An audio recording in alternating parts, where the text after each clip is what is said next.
All right. Yeah. Oh man. So this is actually Nick's idea tonight. So I'm considering just letting him run the show and me walking away and like going out doing some yard work or something. That is a poor idea. Do you want to lose all your subs, or do you Yeah, want to lose all your subs? I want to just see that happen. Yeah. Yeah. Yeah, Man. leave the guy who doesn't get subtext or context or social norms or sarcasm to run the show. That's a great idea. Man. I feel like there's a bit in there. Like we could do something like that one day, and like just the super like the literalist podcast, where it's just that would be pretty good. I would like to see the doctors back on. I found that one really entertaining. It's from the Rantathon blocks. I know you're not supposed to like pick your favorite thing. When you do content, you're supposed to be nebulous about like, oh no, they're all my favorite, right? Like that one really stands out to me as like my favorite because it was something so like so like organically born from like kind of like the community sort of vectors that I like got me into Warhammer, but then also this sort of unique idea about like the sort of just those they're experts, they're doctors, they have PhDs, like, and just you leave that sort of hanging so they know what they're talking about, and then you start talking about Warhammer and you are implying that their PhD makes their opinions, expert opinions in Warhammer. There's just a little lie of omission in there. But no, that was a great, it was just such a like interesting, like sort of holistic view of Warhammer, and I think we're kind of going for that a little bit tonight from like a community perspective, which isn't too bad. And I see chat gangs already showing up, already popping off with those emojis. What's up, chat gang? How's it going, everybody? I'm of course the magical Mr. Mephisto, the most dangerous man in Age of Sigmar. Welcome to RantCast 95. We're approaching the magical 100, where of course it will be a musical episode, RantCast the musical. But tonight is no less special than a musical episode. I'm joined by four fantastic guests from across the community, four of the greatest guys you'll ever encounter at the table. I'm just going to kind of name off from my sort of top left here. We're going to be talking about sort of building a better community from a couple different vectors, actually. But starting off, sort of representing the sort of building a better player perspective with his own personal journey. We got Dr. Nick True, friend of the show. He's been on a few times. How's it going, Nick? It's going well. Thanks for having me again. Hello, chat gang. Thanks for tolerating me being saying words to you or at you again. It's is actually this is your idea. You came to me. You wanted this show with these guests, and so this is full credit there. When I say chat gangs, the show within the show, I love stuff like this. This is kind of what I'm talking about. So. Thanks for putting it on. It's been meaningful to me. I recently got a compliment from someone who shall remain nameless, saying they think I'm one of the most holistically improved players. I used to complain about pain all the time. First time I met Brad, I said some things that Tom would not let me say on the show tonight because we're keeping it PG. It's been a journey over the last 4 years. I'm a lot nicer now. I'm a lot better to play against, and my paint isn't terrible anymore. Yeah. Stop talking myself out of okay, like Brad's on the show because the last time we were at an event together, I played one of his club mates, embarrassed my club, and did a lot of talking bad about myself. And Brad was like, "You're not nearly as bad as you think you are. Stop." Right. So that's what motivated this. Like that put me on a journey of self-discovery on like who do I want to be as a player. Right. Right. And I think that's a great perspective. We'll get into it a little bit. And rock in the middle of the middle of my screen here, I've got Mike W. How's it going, man? TO for Circle City Clash, Indie Storm, and coming to an Adepticon near you. Co sort of runner of the AOS team event or doubles event with Bryce, another friend of the show. How's it going, Mike? Good. How are you doing? Glad to be here. Living the dream every day. Not my dream, but the dream, right? Yeah. Sort of bottom left of the screen, we got the monster under everyone's bed in the Midwest. Founder and president of the Detroit Warhammer Club. Brad, how's it going, Brad? Well, all right. I'll just say that I'm glad there's no events tomorrow because I'm a little rusty. That's to to understate it, but I'm happy to be here. I've been watching your show for a while now, and glad to get a chance to come on. Yeah, you actually were one of the first people to address, like, this was before RantCast. I think it was like Adepticon. You kind of mentioned like you'd kind of been watching some of my just random live Twitch streams before there was really any form or function to it, and so I've always kind of kept that first interaction in the back of my mind as I've kind of gone through this journey. So I really appreciate that sort of you kind of paralleling and helping me along that journey too. So thank you there. So what you're saying is you owe everything to me. Not quite. We all know that I rip off Age of Sigmar and Warhammer Weekly almost exclusively.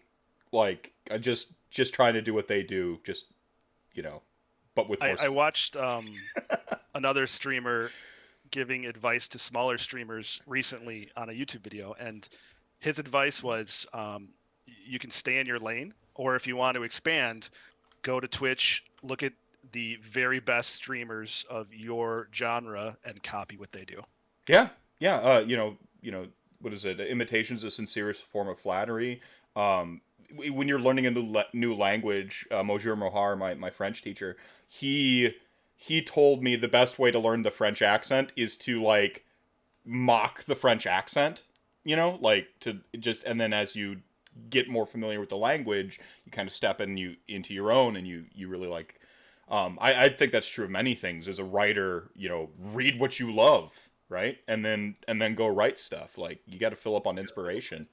It is very often my philosophy for writing Warhammer Army List as well. That's right. And last but certainly not least, the reigning and eternal Wapaka sports champ, one of the nicest men you'll ever meet in Warhammer. Tom, how's it going, Tom? Thank you so much. I couldn't be happier to be here. I've played with all of you on the tabletop. This is going to be an absolute blast. So thank you. Thanks for the invite, Nick. Yeah, round one, Dragonfall, my first excursion to a Midwest proper tournament. We don't really, unless we're mocking Brendan, we don't really talk about Adeptic or Gen Con's tournament. They were giving out hammers. That's the joke. But yeah, it was you and Mike actually were Haywo, who Haywo and I faced, I think, first round of anything. Yeah, team tournaments. Yeah, great experiences. Yeah, great shared memories. Yeah. So, and you'll be of course kind of discussing the being the good opponent, right, this evening. So that's what they asked me to talk about. I'm gonna need some help from my friends here, but yeah, I've got a story.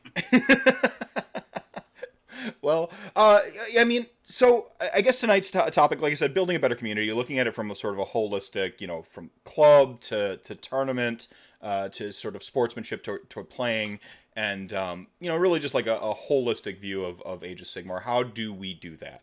And I'm just gonna let you each sort of just say, like, what is your perspective on building the best Age of Sigmar community?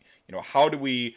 I mean, we're right on the cusp of 3.0. 3.0 is going to come out every time there's a new edition in whether it's Age of Sigmar or 40K or pretty much there's a surge of new players. For my part, I think part of it involves being an ambassador and kind of leading by example, but that's a generalization. What does it specifically mean to each of you, right? And you're all going to have your own takes in the checking, and people watching back will kind of distill their own truth from all this. Nick, what does that mean to you? For what does building a better Age of Sigmar community mean to you? So right now, I reflected on the 15, 16 months of no Sigmar, no tournaments, no events. And my story here about why this matters to me is, like I've said before on this show, I feel like as a community, we are the island of misfit toys of people. I am definitely, Mike laughs, but maybe that's a little self-referential. But what I really found out, like I mentioned earlier, like the first interaction I had was at Michigan GT, and it was at 2017, Brad. That was an event. It went weirdly. Yeah, I'm trying to think specifically which year that was. I think that was that the year that you guys mostly played each other when you went? Oh, that was my first event ever. No, we didn't know Nick at the time. Yeah, I wasn't part of the indie club. I just found a local thing and went up, and I was at the bottom table last round, and I was set up next to you and another Siege player, and I watched the most boring hour and a half deployment I've ever seen in my entire life. Okay, I remember that now. And I asked you a question because I didn't know the etiquette at the time, and you were like, "I know the answer, but I'm not going to tell you." And I told you what you could do with yourself. And, try to keep it PG, Tom. But but then later I went to Meltdown or Brew City, met Tom and Meltdown. Like Tom and I had a passing 5-minute conversation, and I don't really feel like I fit in anywhere because I mean, if you know me, you know that I'm awkward and weird, and it takes a while to sort of warm up to me and my intricacies. Well, and as my you, plans. the first show you were on here, you actually we were talking about hidden disorders and stuff like that, and treat every episode like it's somebody's first. Do you care to reset that a little bit? Like, Oh yeah, so I'm on the autism spectrum. I have what used to be called Asperger's syndrome, so I'm intrinsically not super social. I don't really understand the rules, but to continue my story there, and thanks for that reminder. But I had a passing conversation with Tom for maybe 5 minutes at Brew City 1. I got a meltdown a couple months later, and as soon as I walked in, Tom just screams my name, runs over and gives me a hug, and asks me how I'm doing. Remembers my name, remembers me, and I was like, we had a passing 5-minute conversation. And it was the first time I really felt like I'd found a community that I belong in, and ever since then, so like Tom is the reason I'm here, right? So that's why I wanted Tom to be on the show. Part Love of you, it, Nick. Thanks, Tom. Part of the reason I wanted Brad to be on the show is because turns out when I first met him, I thought he was a jerk, and turns out that later as the roles reversed, I was the jerk. So right, like knowing the rules, those kind of things. And I want Mike to be here because Mike's helping build our club, build our local community. right. So that's my story. Like I think I reflected on how much I missed everyone, how much I missed events, and how much like TOs, how much people who organize clubs, how much work people put in for no tangible benefit. Often a loss, right? A financial loss, a loss of time, right? So like when Mike runs an event, trying to set up a club, I mean, trying to be a good opponent can be hard. Like you can get frustrated. Mm-hmm. So these are all things that I think we should talk about because it hasn't happened for 15 months. Well, I think that distance makes the heart grow fonder a little bit. Like we've had a little bit to reassess our priorities. I think each individually, and across the whole community. I really kind of went internal, and I kind of went a different direction. And I think everyone's journey has been a little bit different. But we have had time to really reflect, and I wonder, for me, what that first tournament for me is going to be like. Am I going to be... I know I'm not going to be business as usual. I won't even put that in the hypotheticals. Am I going to be just, like, all over the place, and will it be pure mania? Will it be, like... will I be distracted? Will I just be, like, so pumped to play Age of Sigmar? I pretty much... I think the soonest I'll make a tournament is Holy Havoc, because I kind of said no for this year in general. Which really does make the prospect of 2022, we'll have had a year of Garden Hammer and smaller club-based stuff with the new Age of Sigmar, and what is that going to look like going forward? I think that's really cool. But something you mentioned in there is sort of like, when you met Brad, you kind of had that derision or conflict early. When you met him, and to have come this far, and like now I think consider each other friends, or certainly cordial. I don't want to put words in anyone's mouth here. And how you can turn around a relationship like that in Age of Sigmar, and you have that opportunity. There's people I've met elsewhere in my life, and we still will always be chippy with each other. I have relatives, man. We've never gotten a second opportunity to reassess our relationships. And with Age of Sigmar, I have a story like that too. A guy named Chris. I played a game with him. I lost my temper at him, and it was the quietest, saddest game of Age of Sigmar I've ever played. But I got to play him a second time.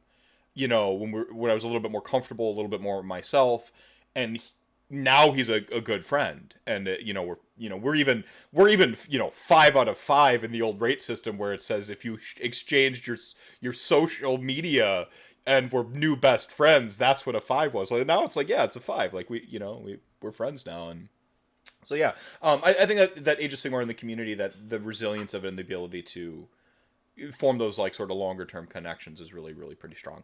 Mike, what does building a better community mean to you? I really liked Nick's take that, like, when you're building a tournament, you're building a club, you're building yourself up. It's a pretty much a low return investment in terms of like tangible rewards. So what does it mean to you? Why do you do the TOs, man? Like why do you tournament organize? So I like putting on events because it brings people together, gives me a chance to hang out with people I know, and lets them play the game they enjoy playing. Um, the biggest advice I kept hearing when I was considering doing these things from like Alex and Brendan and Domus was run the event you would like to play in. And when I first got involved with AOS around the first General's Handbook, the event I kept reading about that I liked the most was the one in Europe where these teams and you like square off against other teams. They did by country, which in my mind would be cool to do it by states, but growing it to that level is going to take a lot of time. Mm-hmm. And then so that's ultimately why we put together the first Sickle City Clash, which I had in my head the event I wanted to run. I had the people in our group that I wanted to run it with, which was Dominic, Dan, and Jeff. And so it just took a lot of work to basically put it together, but the end result was definitely fulfilling. I mean, everyone here with us, Brad and Tom and Nick were there, so it was a great time to put together. And then I got asked to run some events for Indy Storm, which again, offered to do it.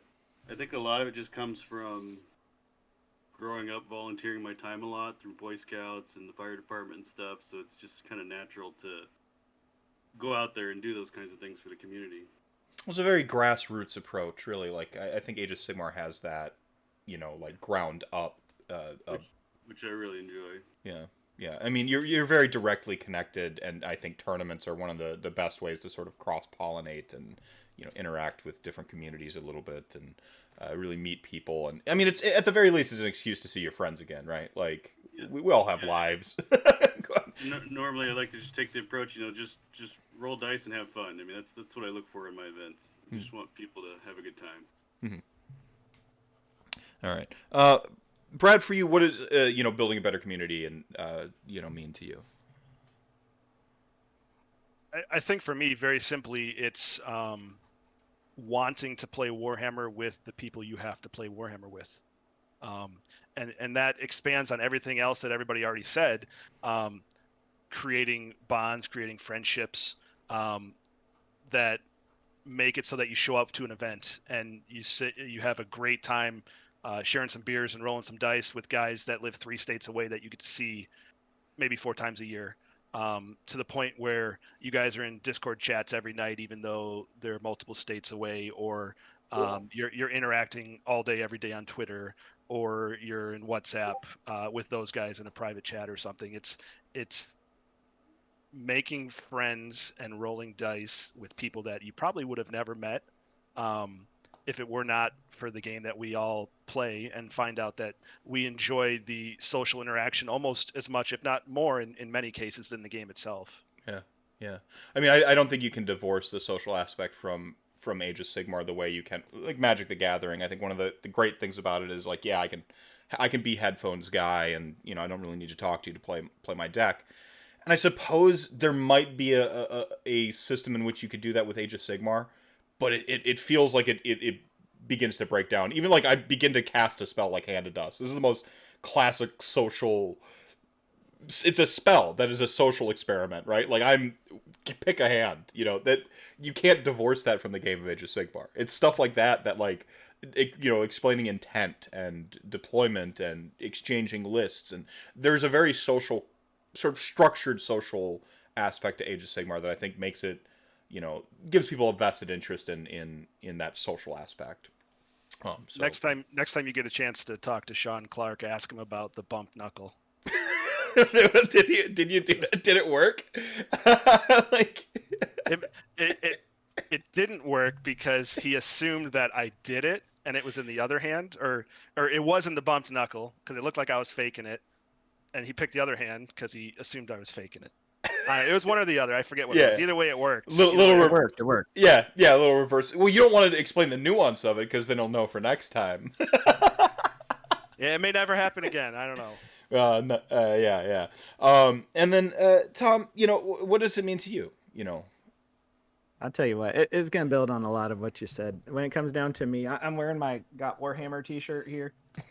I got Warhammer 24/7. I mean, anytime anybody wants to talk about anything, I've got Warhammer on my brain, and it is a time investment what we're doing here. And so when we're building a community, that's taking the way I like to spend my brain time, my free time, my friend time. That's taking that outreach and really building a network. And so if I'm spending my time, my free time on that, and then if I'm going to spend time in the community, it needs to be an investment. And we tried it when we went through the end times, and we tried all the different games. It turned out that all the games have some really cool aspects to them and could be fun, but who you want to spend time with is what game you should play. So like Brad said, if you're not around people that are playing, then it's going to be a real struggle. You might be able to do online hobby chat, great. But if you're going to be actually on the tabletops and, we are willing, literally those of us on the phone here will travel 4 hours for a weekend to just get a couple games in. We end up that tight, right? Because I remember specific games from 2002. Like every game that I play is like making a movie. It's like when I enjoyed all the Lord of the Rings movies. It's that deep of a movie and an emotional, unique event. And so building that community is building those memories with people that you hope to spend decades with. And there's clearly like these memories from the bump knuckle and the conflict, and I'm not gonna mention what army we played, Haywo and I, our first outing, because we are trying to keep tonight family friendly, but but that memory will I'll always have that memory of you two at that table. Making memories. Yeah. That's right. Yeah, so making memories. And I just run a real quick shout out to Chat Gang, because y'all have been like just popping off in here, redeeming your RDP to remind everyone that Chat Gang ain't nothing to mess with. And G-Dad gifting out a tier 1 sub to Razor Tree. I think I saw a gift sub out to Kenny earlier, so enjoy those emotes, everybody. And, Soren showing up. Resubbing with the tier 3 for 21 years of friendship. Look at that. Big resub, that's right. Reminded everyone that Jack Gang ain't nothing to mess with. He's about to drop 10,000 RDP, so we'll just let that go. Yeah, so I think that pretty much everything said there is certainly true. And I don't know, like the hugging story with you, Tom, is like that's pretty much my experience too. Is like you will get a hug from Tom when you go to a tournament and you're both there, right? Yeah. I gotta figure out what I'm gonna do in 2022 when it's not as welcome. But yeah, Wear a hazmat suit. Yeah, hazmat hugs. Boom, make it a thing. I'm thinking hard. All right, so I'm gonna kind of sort of like snake backwards towards Nick, and of course, if anyone has any input along the way, kindly interject. So approaching it from I know that you kind of you don't you're not willingly accepting the crown of like this sportsmanship we've thrust upon you, but everyone here and many people in chat agree, which maybe that humility is part of it. How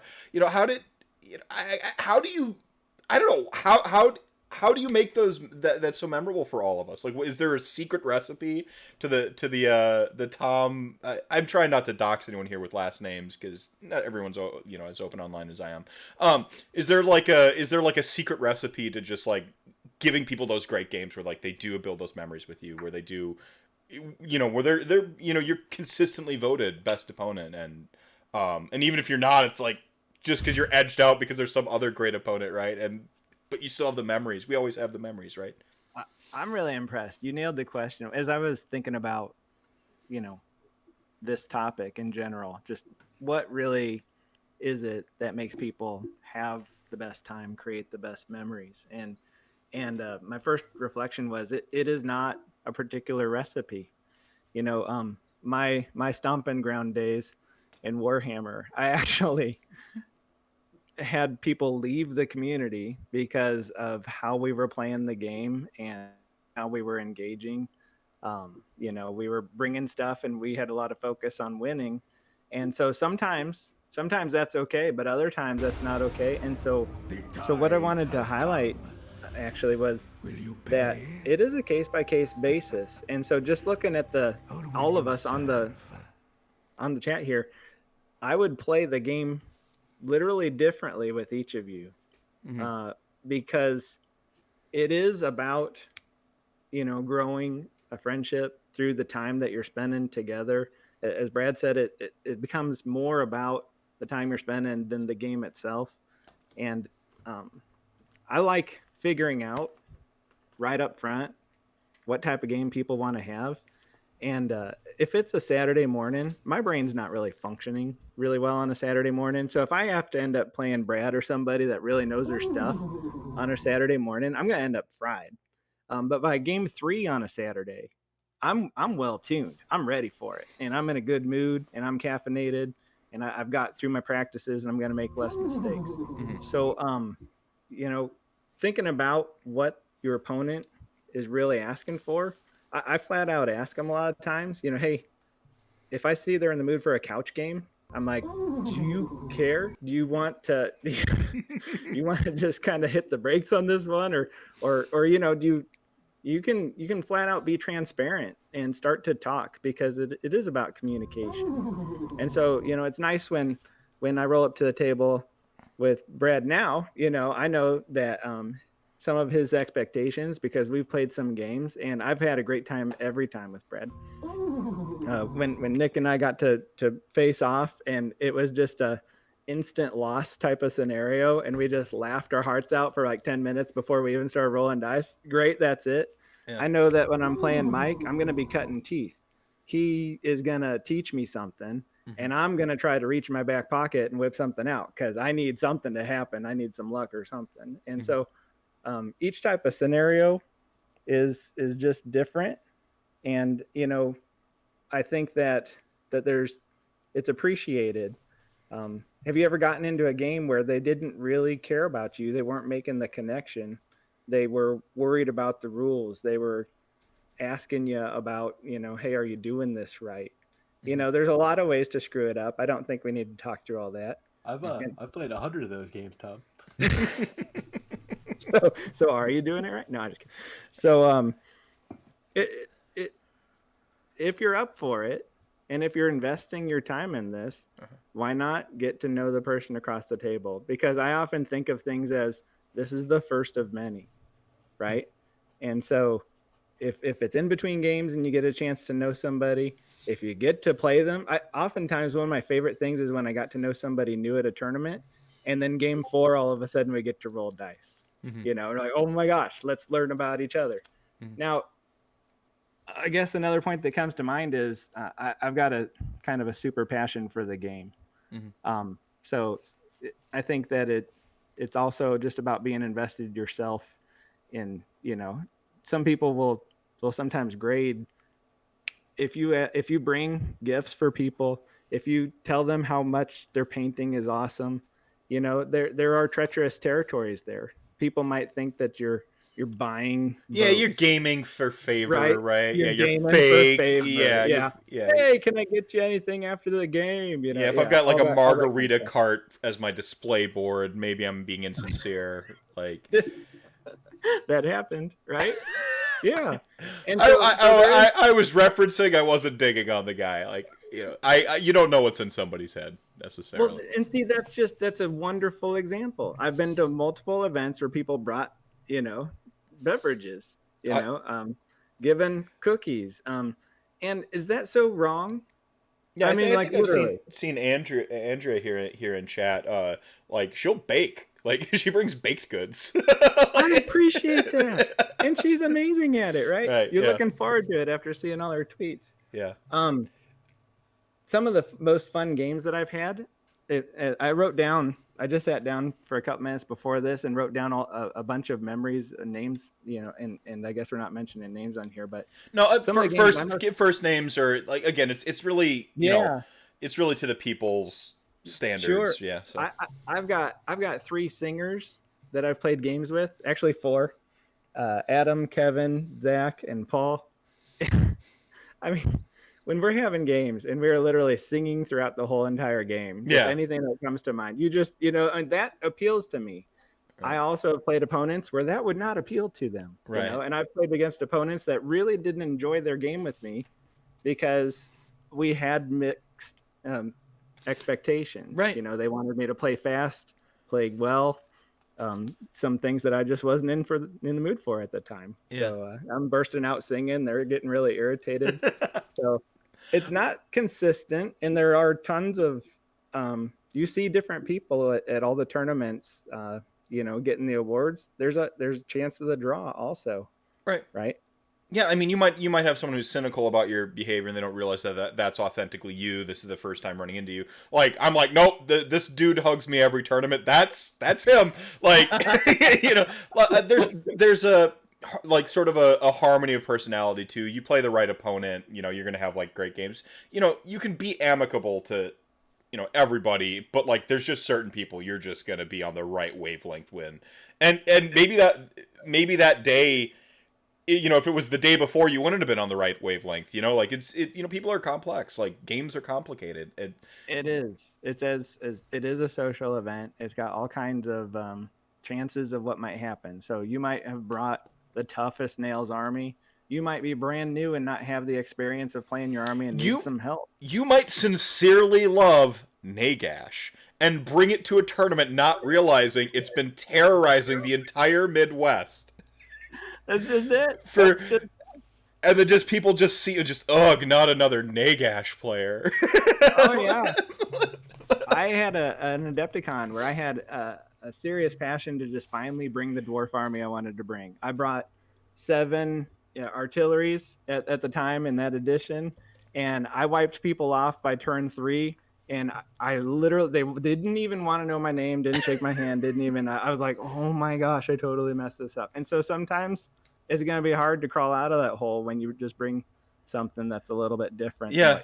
Different army on a different day. Yeah, no. It's all stuff to be mindful of, but I think ultimately it comes down to kind of, a couple points, which is, this case, one, it's case by case, treat people as individuals, get to know them, I like that you mentioned asking explicitly, like being explicit, like saying, hey, what type of game do you want? Or what do you're only going to get some of that like explicit information by having a conversation. Having a conversation. Yeah. And I really liked the point about, having passion yourself and being invested. Like, I think you worded it, maybe it was invest in yourself too. Like, you're like, want to be there, want to love the game. And I think people really are perceptive to when it's clear that, like, honestly, man, I love this game, and you're so locked in. I think that's why I did win hearts over eventually still playing the most hated monster in the meta at the time, Nagash, because like people are like, no, this guy just really loves this model. Like they eventually pick up on that because, like you said, you're going to see people again. You gotta own it. Go ahead, Nick. Okay. Here's a Tom tip on how to win best sports. So, how would Nick 2 years ago have addressed a rules dispute? That's not how that rule works. How does Tom address the same rules dispute? That's really cool. Are you sure it works that way? Can I see that rule? Well, asking a question is very important. Instead of saying you are wrong, right? Which people don't like being wrong as a rule. Like, they just, in general, like, kind of hate it. But going, like, I remember, trust but verify. Oh, like, yeah, cool, but so I learned something. Can you show me?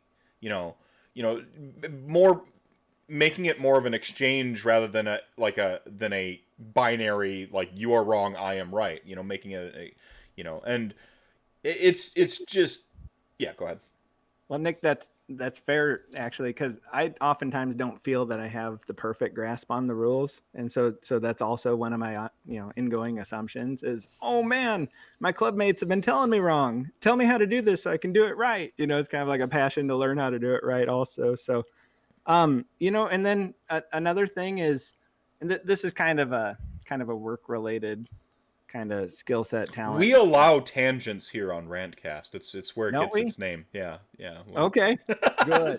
That's perfect for me. I have lots of misfired neurons. So, when you're done, after the fact, I love just replaying through stuff. There's lessons in there. And so what was your favorite part of a game? What do you think was their favorite part of a game? What do you not ever want to do again? You got to build. We're all learning. We're on a journey, and so just take a note of some of that. Negative experiences have a lot of weight, turn it into we have a negativity bias as a humans. We tend to process the negativity, or memories associated with a negative thing tend to linger a little bit stronger with us. Going home from tournaments, we talk through all our games. We love the car ride home. We hope to have a trophy in the car always, but just talking through it, you get those, well, maybe they thought this, hey, well, what, yeah, you were kind of rough on that. Or, the feedback from even your club mates on how something went can give you that additional perspective, which honestly it takes sometimes. Well, I think that's a really good segue into talking to Brad here about like sort of the club perspective. But just real quick before I move on entirely from sports, I think Brad, it's no secret you have 3 wins or walk home, right? That's the motto. like it's no secret that your club has a reputation for being, gamers, absolute gamers, right? And I don't mean that in a negative connotation. I mean like, you come to play. What's your experience with, sportsmanship? Is it a obstacle to be conquered? You don't want it to tank your tournament performance? Are you mindful in these same ways? Like, what does sports mean from that perspective? And like I said, I think it's really good, having a club to sort of discuss with when you're trying to just kind of overall improve as a holistic player. Well, there are definitely 2 different ways that I personally look at it, and I feel like a couple of the top gamers in our club look at it. The first being, we want to have fun. We want to not argue for the entire game. We want to be able to play this person again in the future, which if it's like a top table, it's very often you play the same people towards the end of an event. So, I mean, you don't want to have contention in your game before you even walk up to the table because you and your opponent were a-holes to each other about rules in a previous match. On the other hand, I'd say genuinely every single guy in our club is a good sport. Mm-hmm. They play fair, they're polite, they're nice. They're very good opponents on almost every level. Everybody has bad games. Mm-hmm. Yes. But on the other hand is we have some very good sportsmen and sportswomen in our club. And we play against those people. We see how they play. We learn from them how to be better sports people, and how to play your game and make it more enjoyable for your opponent. So it's very much about scoring max points and sportsmanship on one level. You don't want to do anything coming from the gamer perspective. You don't want to do anything to jeopardize your overall standings by being an asshole. Right. But on the other hand, hey, I'm a person who wants to make friends and have a good time playing this game. So I'm not going to be a jerk, right? Unless I have to be.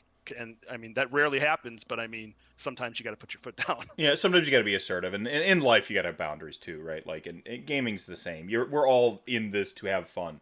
We all have fun in our own little distinct ways that we've kind of established, and like you're allowed to set your boundaries, especially when someone's jeopardizing your enjoyment of the game, and certainly if part of enjoyment for you is winning, then and they're being kind of a jerk about it, then you're gonna put your foot down, right? Like, but like you said, go ahead. I was gonna say, even in that situation, it's very easy to get worked up when everybody's hot because it's like adrenaline. You're on table 5 of the final match, and you're looking at the people down there saying, hey, if I do this well and something happens, I might have a chance to podium, but there's something going on right here I really don't like. How am I going to deal with this without getting into a fight at the table? Right. Verbally. Right. And I mean, it's still the same thing where you got to be a good opponent, even when you're in those situations. And it takes time to learn that. You have to learn Warhammer etiquette at the base level of how to be someone fun to play against, even when you're playing for the trophy. All right.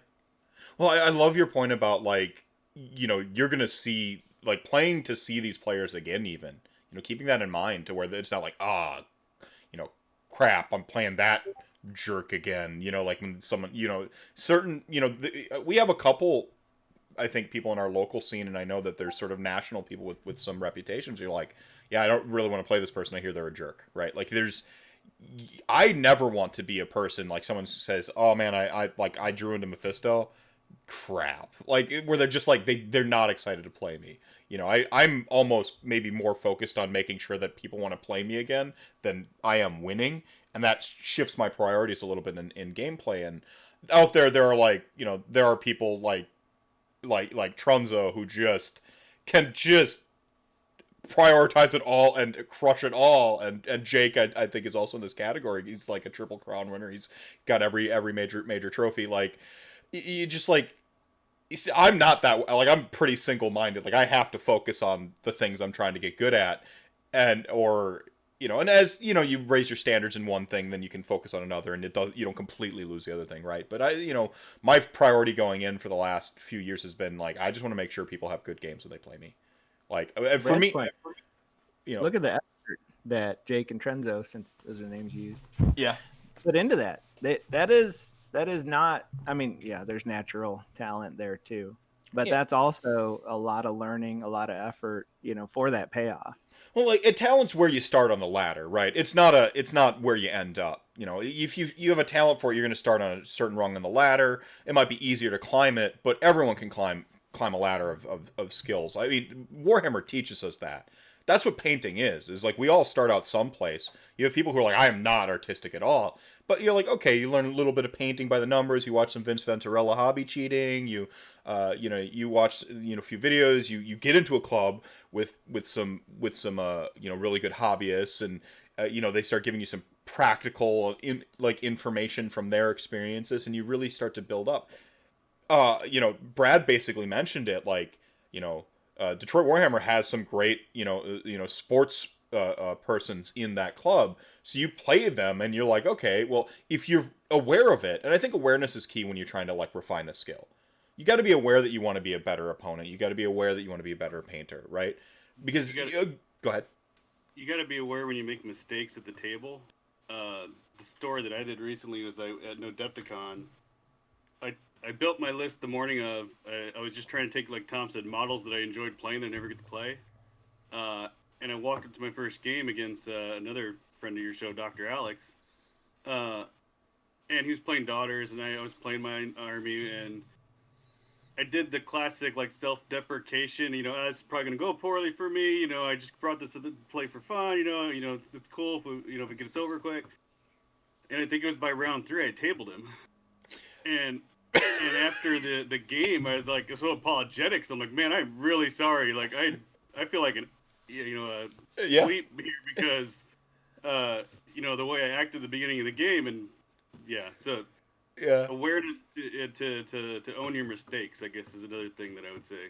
Yeah, I mean, and that goes with, like, if you do have that bad game, right? You're on table 5, to use Brad's example. You can podium with this win, right? You're looking down you're seeing how the games are kind of developing a little bit maybe around you, and you're like, I've got a shot at this. You've been maxing out every round, and being able to, like, okay, you do have to get assertive. Maybe assertive turns into a little bit more aggressive or heated. You know, adrenaline's pumping. Games, you know, as a gamer and a writer, I stake my life on the claim that games have meaning and words have meaning, and in you know, that meaning, you know, we're connected in that moment, and you can say some stuff. You can come off as heated or flippant or whatever it is that gets someone to read you in a certain way.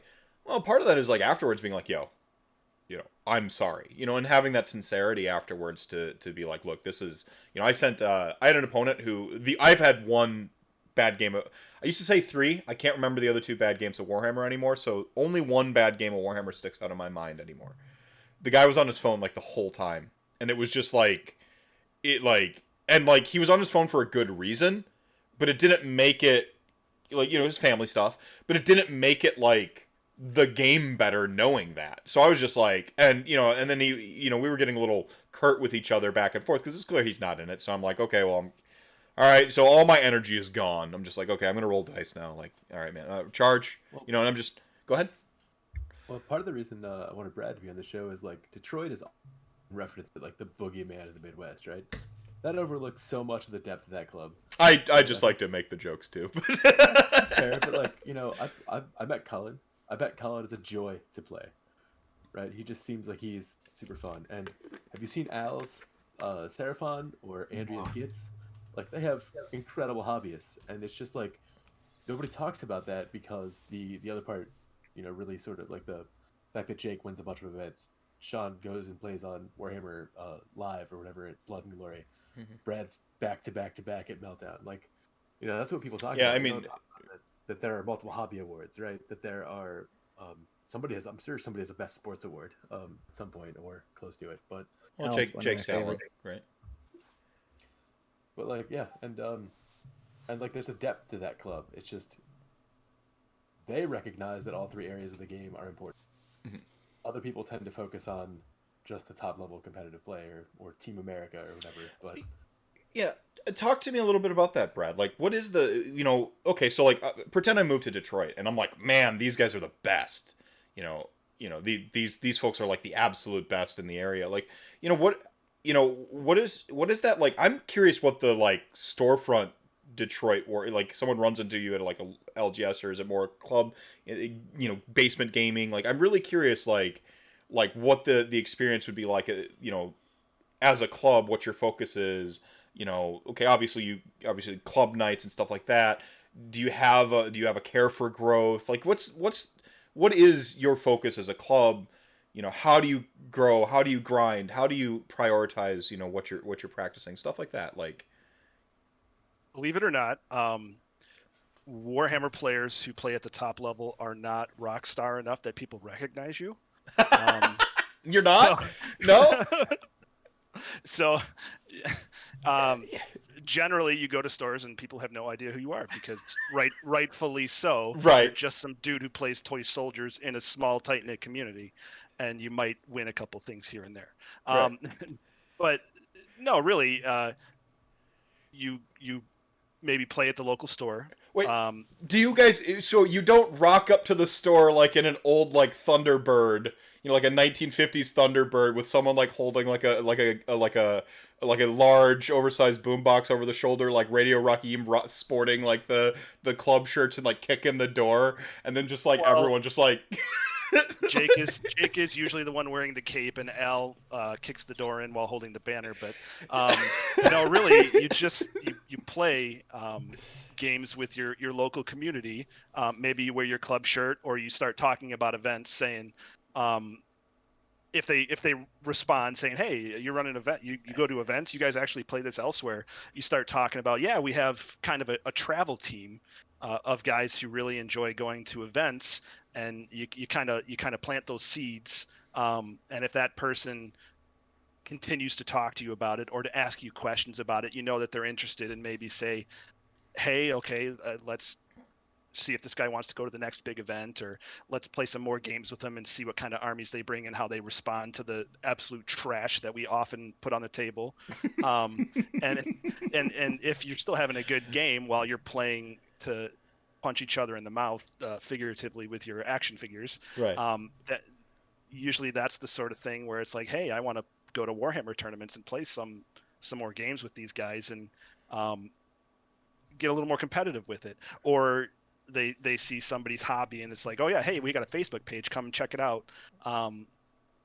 Interact with us, interact with the other people on the Facebook page, spread hobby tips, talk about playing games, or talk about the different stores in the area and where groups are congregating, so that you can go and kind of basically pound the pavement as far as spreading the word of your club, really. Yeah. So you do have like you are mindful of like sort of growing the club and even on the local scene. It's absolutely not something that I consciously try to expand, like our tournament team, I guess I'll call it. We've had the same, I want to say 12 members almost consistently for the past 2 to 3 years, maybe even 4 years. Kyle and Colin were kind of the latest guys to join up and start going to events regularly with us. And we have more people starting to get interested, wanting to be like, hey, can I come and be on your guys' team? And it's like, yeah, man, let's play some games with each other and make sure you're not some crazy weirdo, which usually they aren't, or Right. if they are, they might fit in better. It kind of depends. Yeah, you just got to make But sure their weird lines up with your weird, right? That's a relationship. right, and it's just kind of, it's not too hard to gel with the group. Right. It's difficult to be. It's never happened where anyone has not, but I mean, it's more a matter of, are you okay with playing against guys that play at a certain level?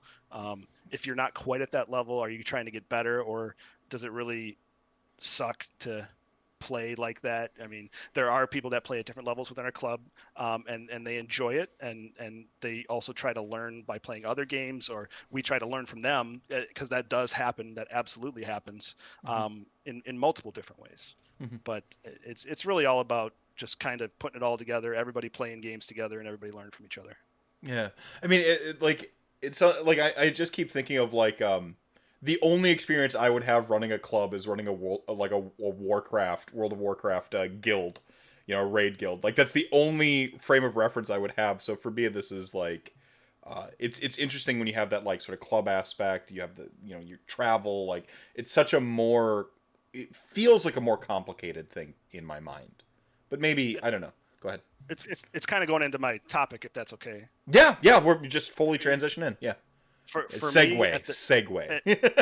at the very base level, all you need is 3 guys and a name, and you got a club. It's People. yeah, 3 guys and a name.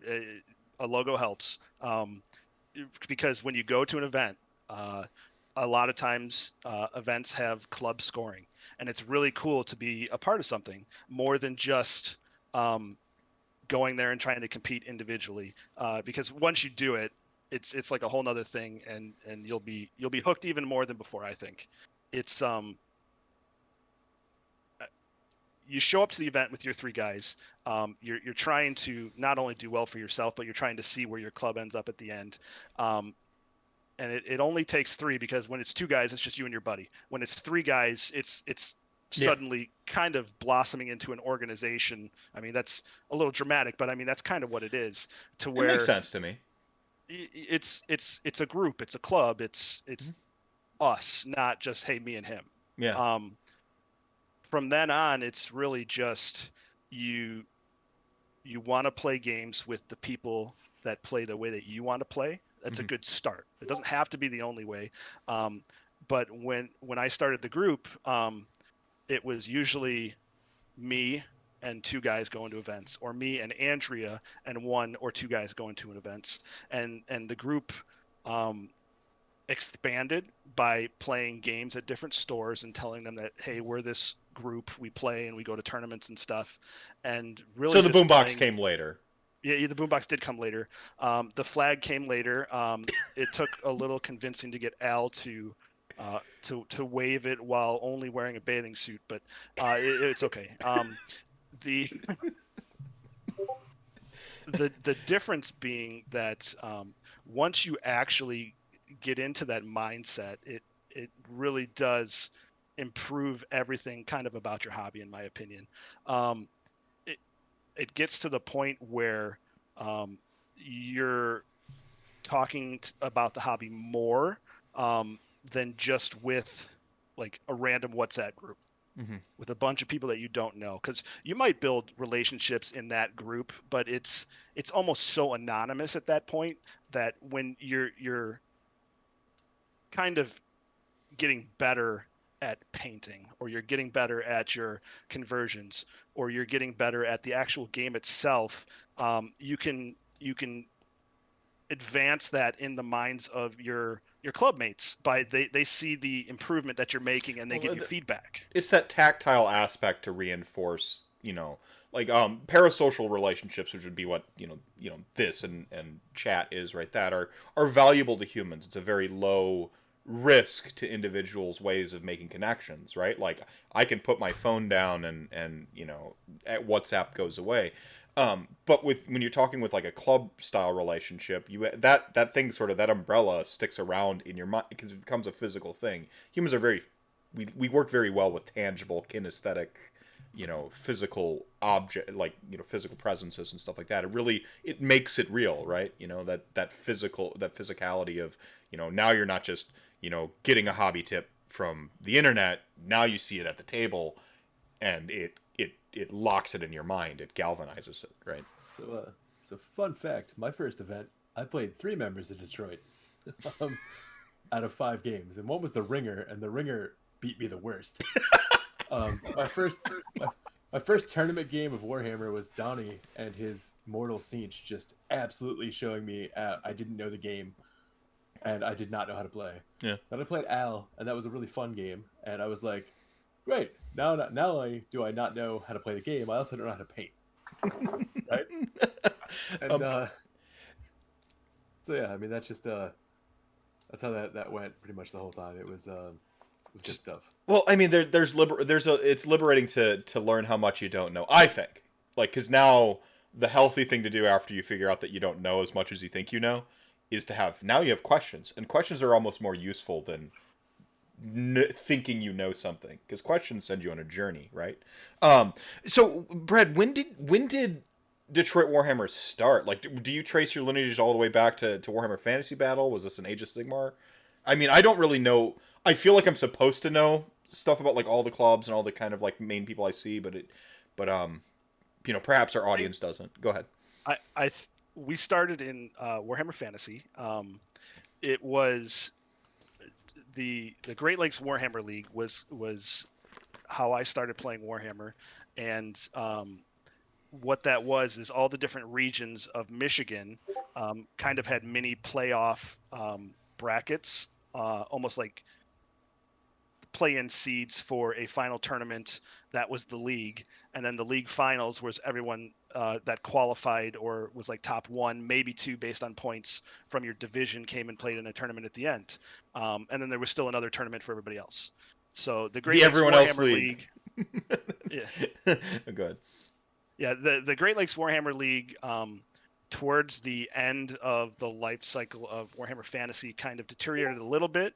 The leader of the league, Brian, couldn't continue, so Donnie, who some of you know, continued as the leader of the league, and eventually it did kind of splinter enough that I wanted to focus more directly on like tri-state area or Midwest tournament events.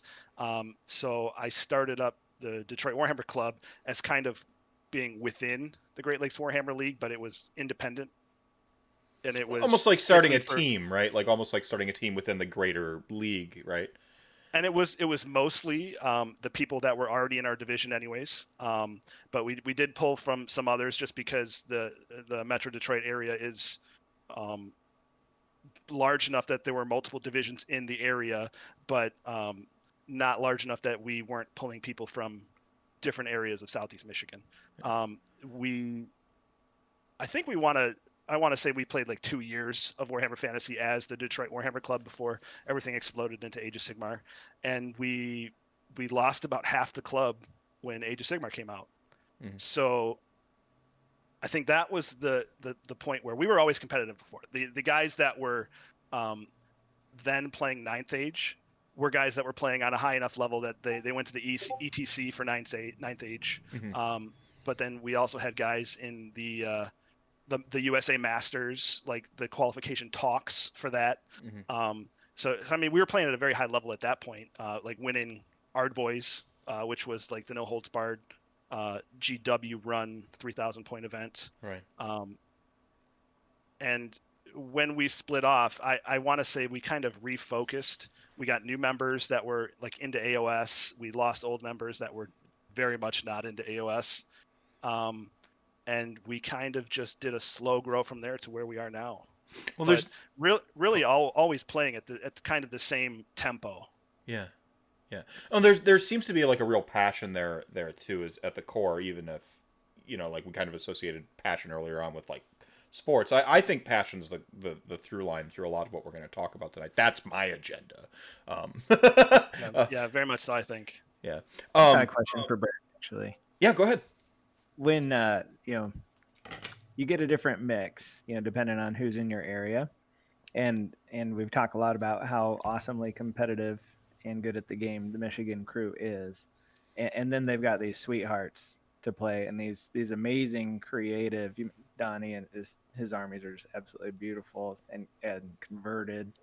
So, do you find that everybody needs one thing to center around, Brett, or I mean, you've got these different elements that are in your club. It's not just game based. It's not just top 5 table based, from what I see.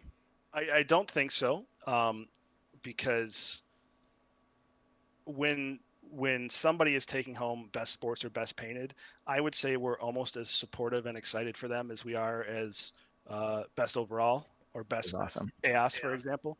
Yes. Hey, winning's winning. Hardware's hardware. Yeah. Agreed. But yeah, I mean, it's real quick. I'm just going to say that it's like I was mentioning before. We learned from those people as well. I learned how to be a better sport from Al and Andrea, and how to be a better hobbyist from Tyler and Al and Andrea. The soft score half of our club, I guess you could call them that, can teach us a lot of things to be better at in Warhammer. I think Very that's much a so. really important part of being inclusive. Yeah. If you feel different than the people that you see that are doing the thing at your store, they might need you.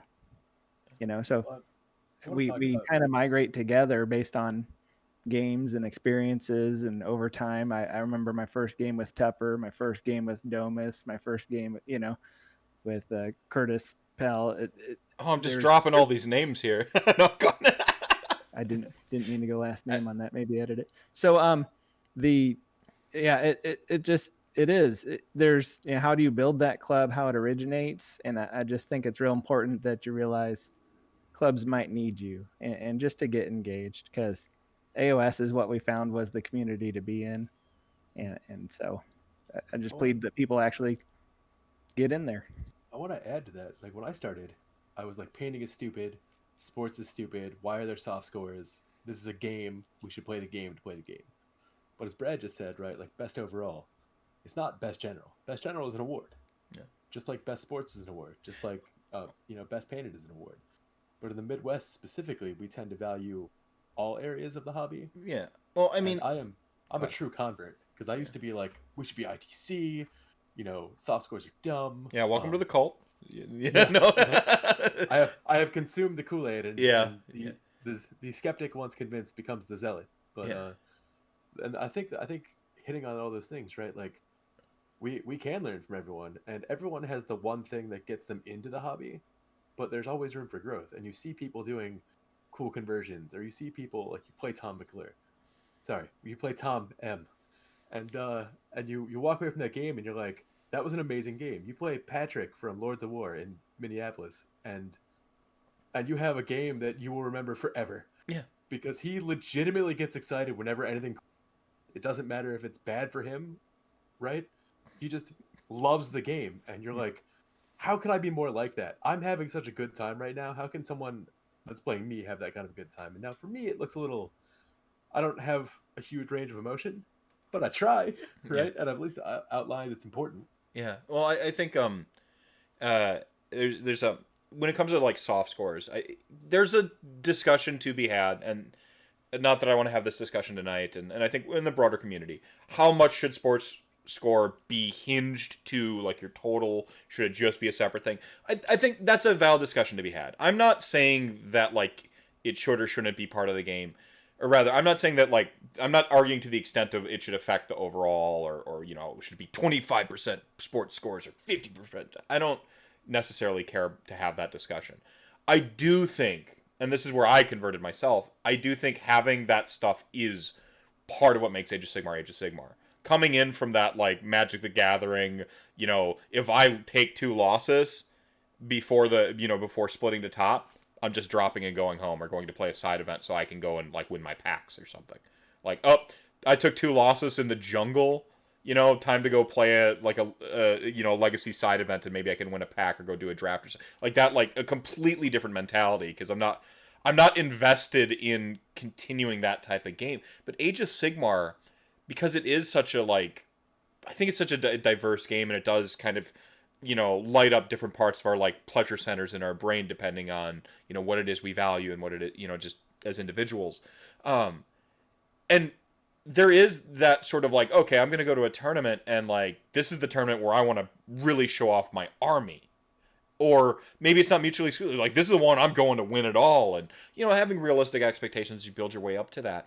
But that we do have that diverse approach.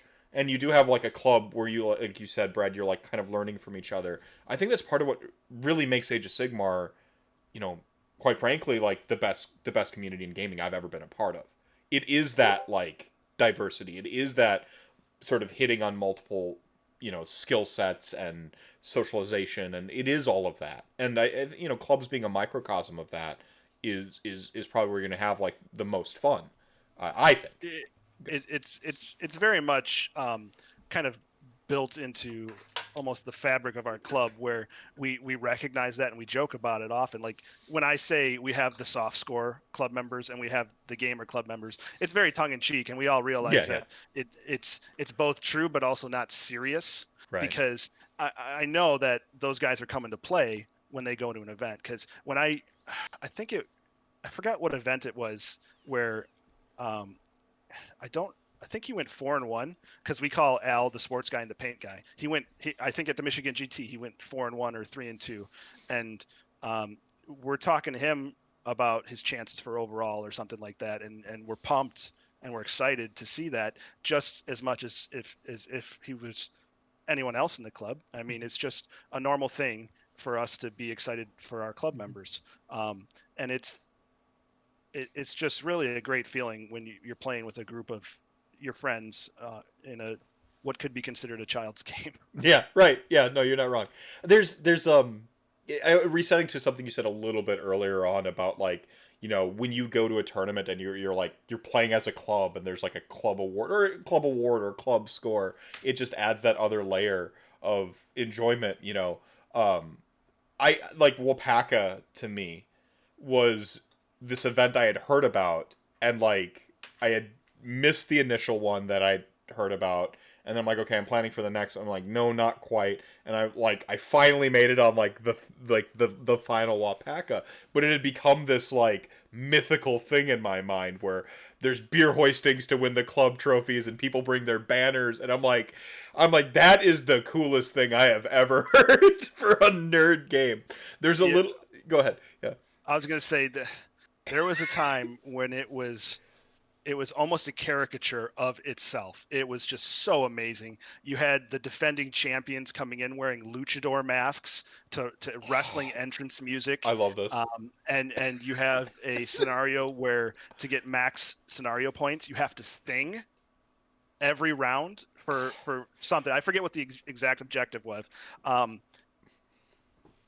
It was an amazing event. And that goes back to my point earlier where you only need 3 guys, because I think it was last year, we had 3 guys and they were competing to win the event and they lost the pint hold to lose the team championship. Yeah. And the team that won it had 3 guys. In Colin's defense, Top is a beast, and that was never a contest. Unless your name is Bubbles, you don't beat Top. And even then, it's a very tough contest. Yeah. That was only his 3rd win, Exactly. It would have been Colin's 2nd. He won the year before, too. Tup wasn't there. Yeah. he wasn't on the Wisco team. Not to take away anything. I'm saying great. No. Colin went 5 minutes past when he was done in that last pine hole. Everybody in the last 5 years holding that and feats of strength contest is amazing. It's amazing. I know people that literally practiced for 6 months on how long they could hold the beer out. Yeah.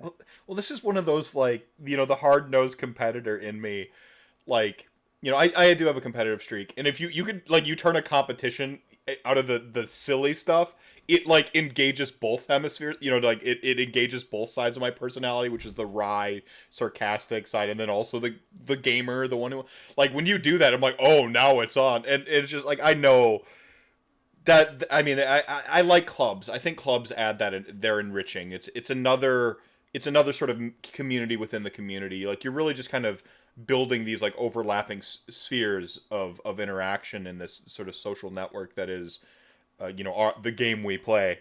And so I really like clubs for that reason. How do you you built the club, you've got the club, you kind of know your like MO, the focus of the club. We're gonna through where did 3 wins or walk home come from, and how do you stay focused? How do you keep growing? Like and growing can mean personal growth and grinding, achieving. I think Sean mentioned in the chat earlier that it was not a motto, it was a way of life. Yeah. I don't know what it was. We were coming up with club shirts for Adepticon the last year that Adepticon was held, and I think it might have been Donnie that came up with it, or I don't remember who exactly came up with it, but we had been spitting out ideas for most of the day in our club WhatsApp, and once that hit, there was no discussion. It was like, call up and order the shirts right now. There no discussion need to be had, no vote, no nothing. That is it. To which Al replied, "Well, I guess I'm driving myself." That's kind of his his reaction to the motto. It's great. I Al a ride home. Yeah. I want to jump in and give Mike a chance to shamelessly self-promote. Speaking of, having a club helps you form teams for team events. Yeah, like the one that's coming back to Indianapolis in 2022. Well, I mean, yeah. I'll let you stick your point if you have any final like rounding out thoughts on the club aspect, and then we can move over to, what do we do with our clubs? So. It's really it's as simple as get 2 of your buddies, decide what kind of club you want to be. If you just want to paint and play games in your local store, that's perfectly fine. If you want to take it to the next level and start going to local events, see what happens, see how you can grow from there. And if you want to travel to events, it's just that much more fun. You'll see it after your first event. You'll see it. It not only will, as a club, you'll see other clubs, and you can model yourself off of them, or not, or the opposite. But you can kind of determine your trajectory and see where you want to try to get as a group of friends. Right on. And so that was a nice. You want to redo the transition, Nick, because that was really good. Yeah, speaking of, we have a club. Like Detroit brought two teams to the last Circle City Clash, and Sean, I see you in the chat there. Next time you're on a famous British podcast and reference the team event in Indianapolis, maybe use its name. Jesus. Hey, shameless self-promotion, right? Get it out there. This is RantCast. This is not a Warhammer Weekly. No, we all know what this is. Like like I talk about stealing. Boom, rant of the evening. I got one in. Yep. David Letterman. One thing I loved about David Letterman as a late show host is like the whole like people only go around on talk shows to pretty much self promote, and David Letterman had a way of like, yeah, we know you're here to self promote, getting it out the way, and then just like talking about everything, and I like the honesty of that, which is why I'm like, oh, shill self promote as hard as possible, but let's have a great conversation, like that. So yeah, so speaking of promoting, Circle City Clash. Team event. Go ahead. Sorry. But it's an event Mike throws. I'll let him go into all about it. Yeah. So you mentioned a little bit before the sort of aspect of running the tournament you want to play in. We've talked about the sort of investment, but kind of take me to the beginning of the, like, okay, this team event, this Circle City Clash, and just sort of, where did you really begin? We know the sort of zoomed out view. Was it copying a tournament pack? Was it just going, I'm running this event and, if I build it, they will come? Was it the Field of Dreams? Like, how did you approach that?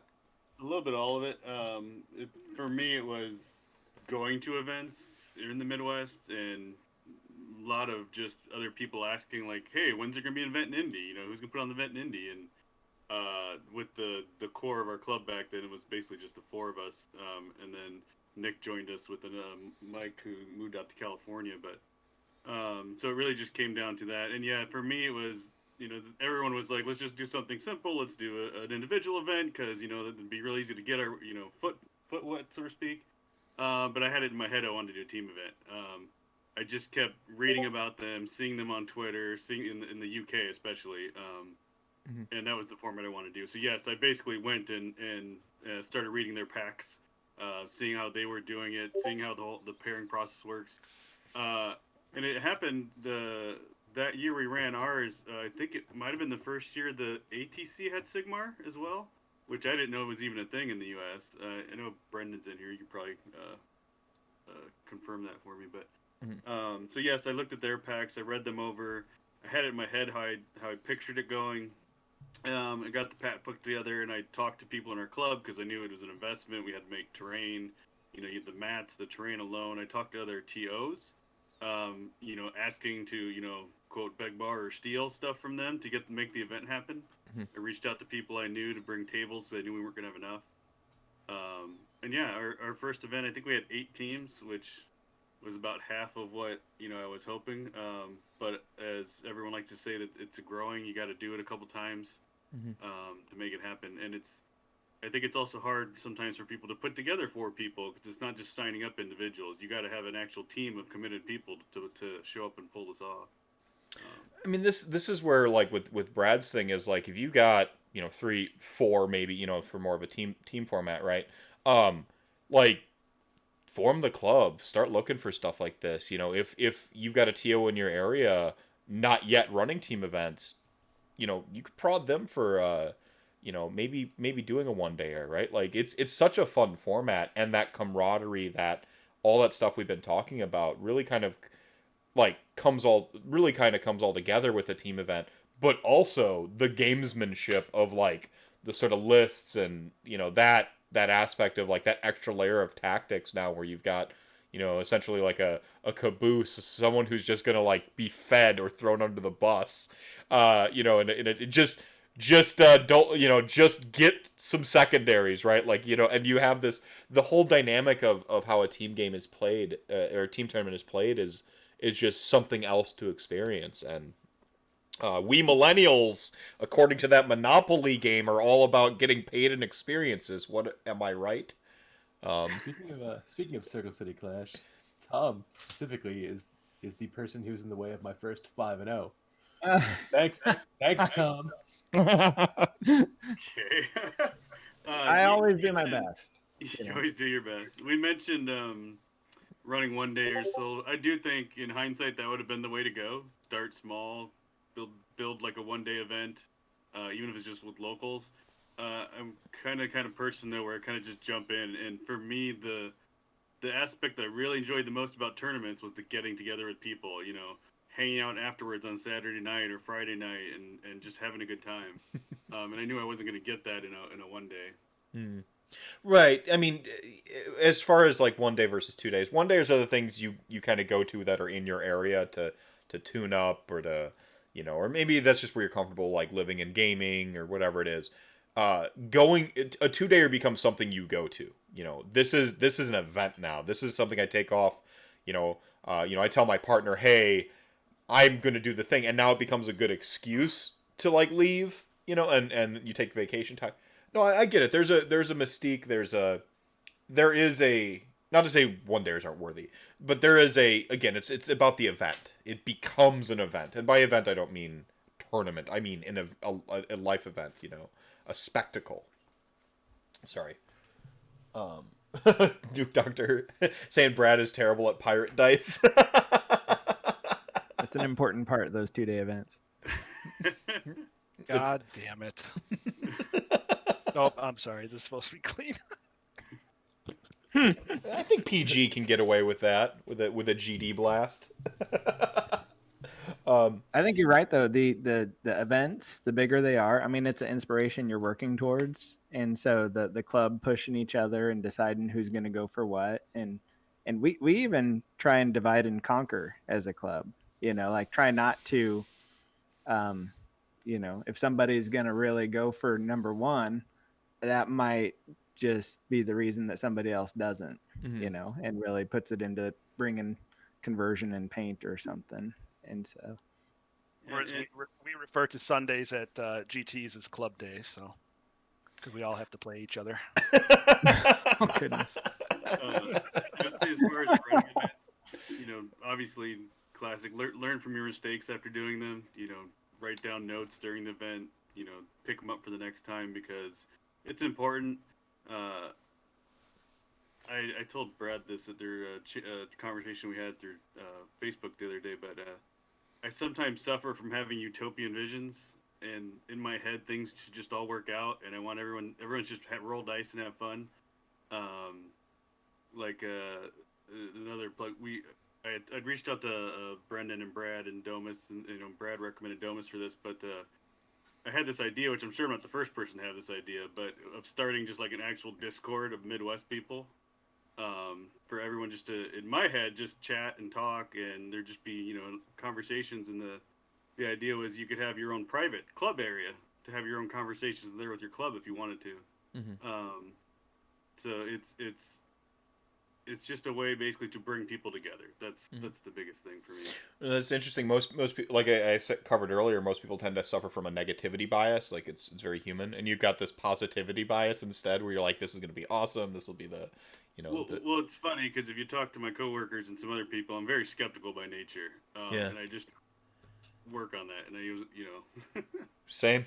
I'm overcompensating for my natural skepticism at all times. And I just want to say real quick, the idea that you want everything to be perfect and everything to run well in your event, tournament organizers, Mike included, are very hard on themselves, and their events are almost always excellent for almost everyone involved, and they still basically want to say, well, I want it to be perfect, and it's like, well, I mean, it's perfect for us. It's pretty amazing. Almost always. We have such a great time at events. Yeah. And next time you go to an event like that, just make sure to let them know how great of a time that you had. Yeah. Every good Warhammer memory I have from an event is owed to the person who took their time, their money, put their money at risk, and really put themselves out there solely to create the community that we all care so much for. Yeah, I don't think any TOs getting rich off the TO racket. Well, I mean, that does. Tables for me feels like one of the most daunting. What is the hardest part? I guess I don't want to do a pointed question here. What is the hardest part of running the tournament? Is it the people? Is it the logistics? Is it the signups? Is it the spreading the word? What is the hardest part? Or what was for you, I guess? For me, the hardest part is always the what I consider the confrontational rules questions, or the should they be allowed to do this? Because that's what goes against my nature of like just throw your dice, guys, and have fun. It wasn't in my pack. I had people at the Clash basically trying to convince me that the other person should be allowed to concede, and I'm like, can you guys just play the game and see how it goes? So for me, it's that level of probably competitive, the competition that comes out of people. But that's the hard, interesting. Like so getting the tables together was pretty, like. Oh no, that was challenging, but that's logistics. I can handle that all day. I have a great group of guys here that help me. Dan, I don't know, some of you played on our lava tables. I love damn things. I'm sorry.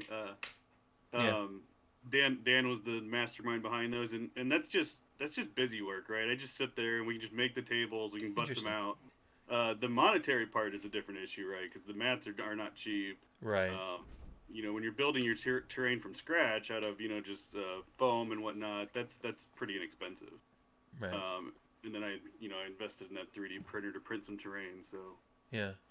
So logistic wise, but that's kind of the stuff I just do day in and day out. It's just second nature. Yeah. So it was that rules. That's interesting. Have you considered having a no cowards award, where like the only way to be eligible for the trophy is to not concede ever?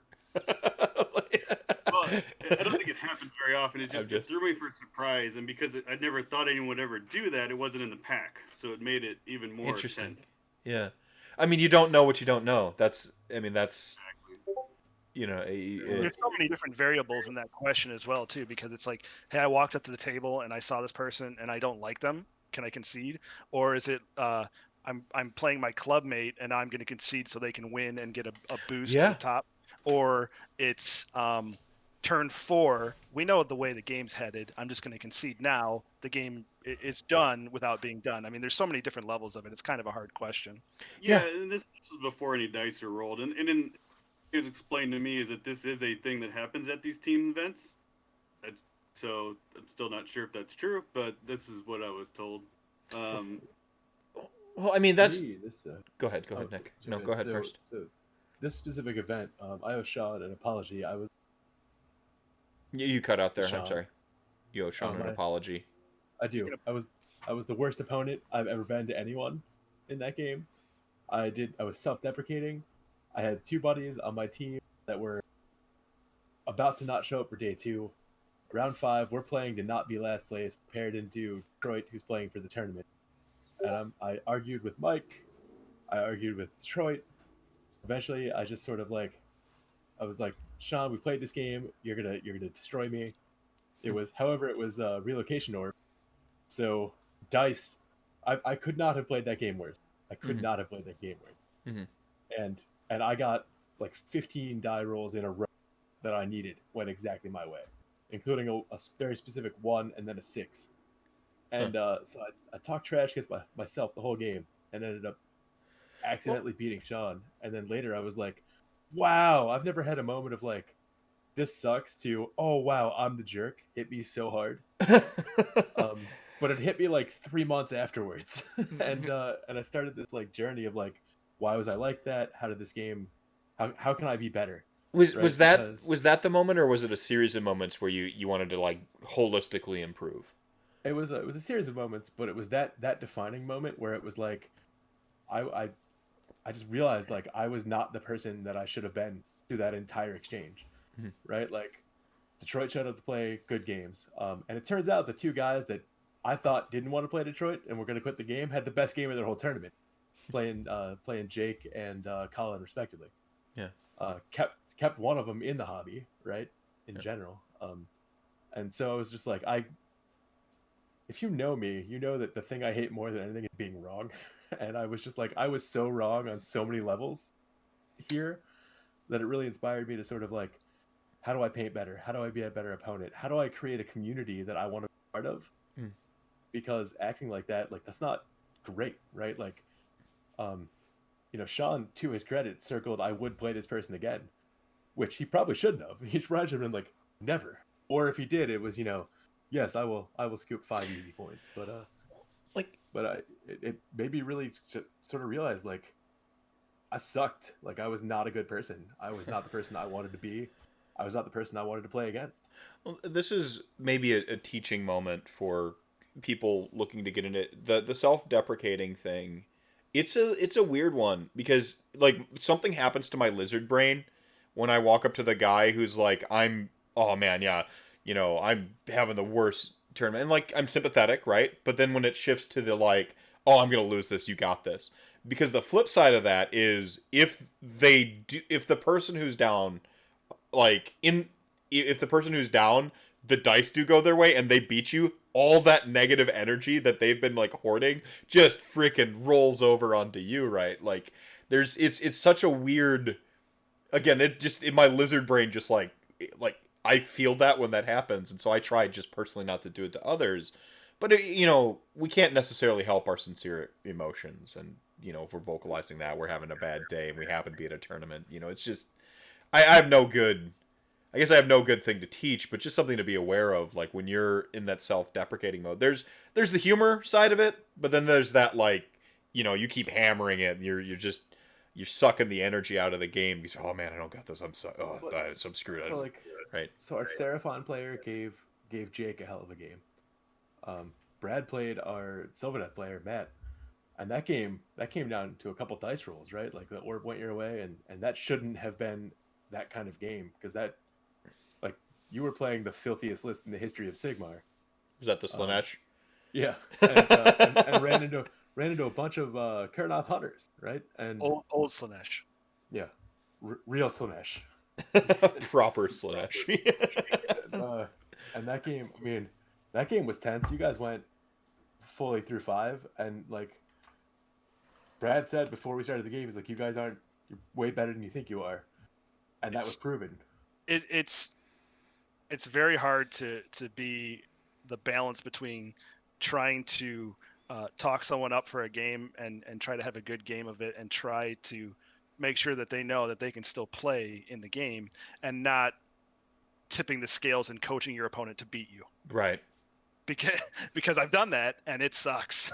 Yeah. Yeah. Like, oh, you told me just exactly how to beat you. It's like, well, the hell did I do that for? But on the other hand, I mean, you don't want to sit there and have a terrible game where the other guy thinks that he sucks and he's going to lose. And I mean, it's not going to do anything for anybody's outlook on that game for the future or even on the scorecard. I mean, it's just going to be miserable for both people. Yeah. Yeah. I think it's okay to take a moment. Yeah. If it's just going terrible and it's a waste of both of your time, you know, and especially if you're not competing for number 1 at the moment, because then it's a lot of time pressures. But take a moment, talk it through. If you can't work it out yourself, you can get some TO help. To Mike's point, I mean, I see TOs deal with amazingly challenging scenarios, and I see it dealt well with just super crisp. Hey, if you came to me, you're living by my rule. I like that in terms of a simple answer for TOs. But I even had a game where this guy was so crushed and ready to leave the hobby, literally took him over to the restaurant. We sat there for 10 minutes, really irritated the heck out of the TO that we're taking this time away. Came back to the table. I said, I'm going to play your army and teach you how to play against my army. And, you know, and to Brad's point, that can mess with scores. So there's a lot of factors with it. And so talking it through up front, but finding some way to make it valuable time, you know. Yeah. I would, my number 1 advice would be never give up in AOS. A dice roll can be everything. It's a lot different than any other game system. That's 2 good points based off what Tom said. It's if you're seeing your game getting to that point, you can stop, set back for a minute and be like, hey, do you want to just take 5 and go grab a beer, or you can have a smoke, or we can just chill for a minute and cool off. I've had that happen before during high level games where it's like, let's kind of just talk about what's going on here so we can get this game back on the right track. And then on the other hand, something that a lot of new players are afraid to do is to go to the tournament organizer with a question, or not necessarily a fight or an argument, but a debate, I guess you could say, is a less negative word. One thing that I always try to do is I try to phrase it as neutrally as possible that I want to go get the TO. Mm-hmm. I'd be like, I don't think it works like that. I would really rather get a third opinion. Do you mind if I go grab the tournament organizer just to be sure that we're on the same page? Yeah. Just wording it in a way that is not confrontational. It goes a long way to really improve the atmosphere of your table.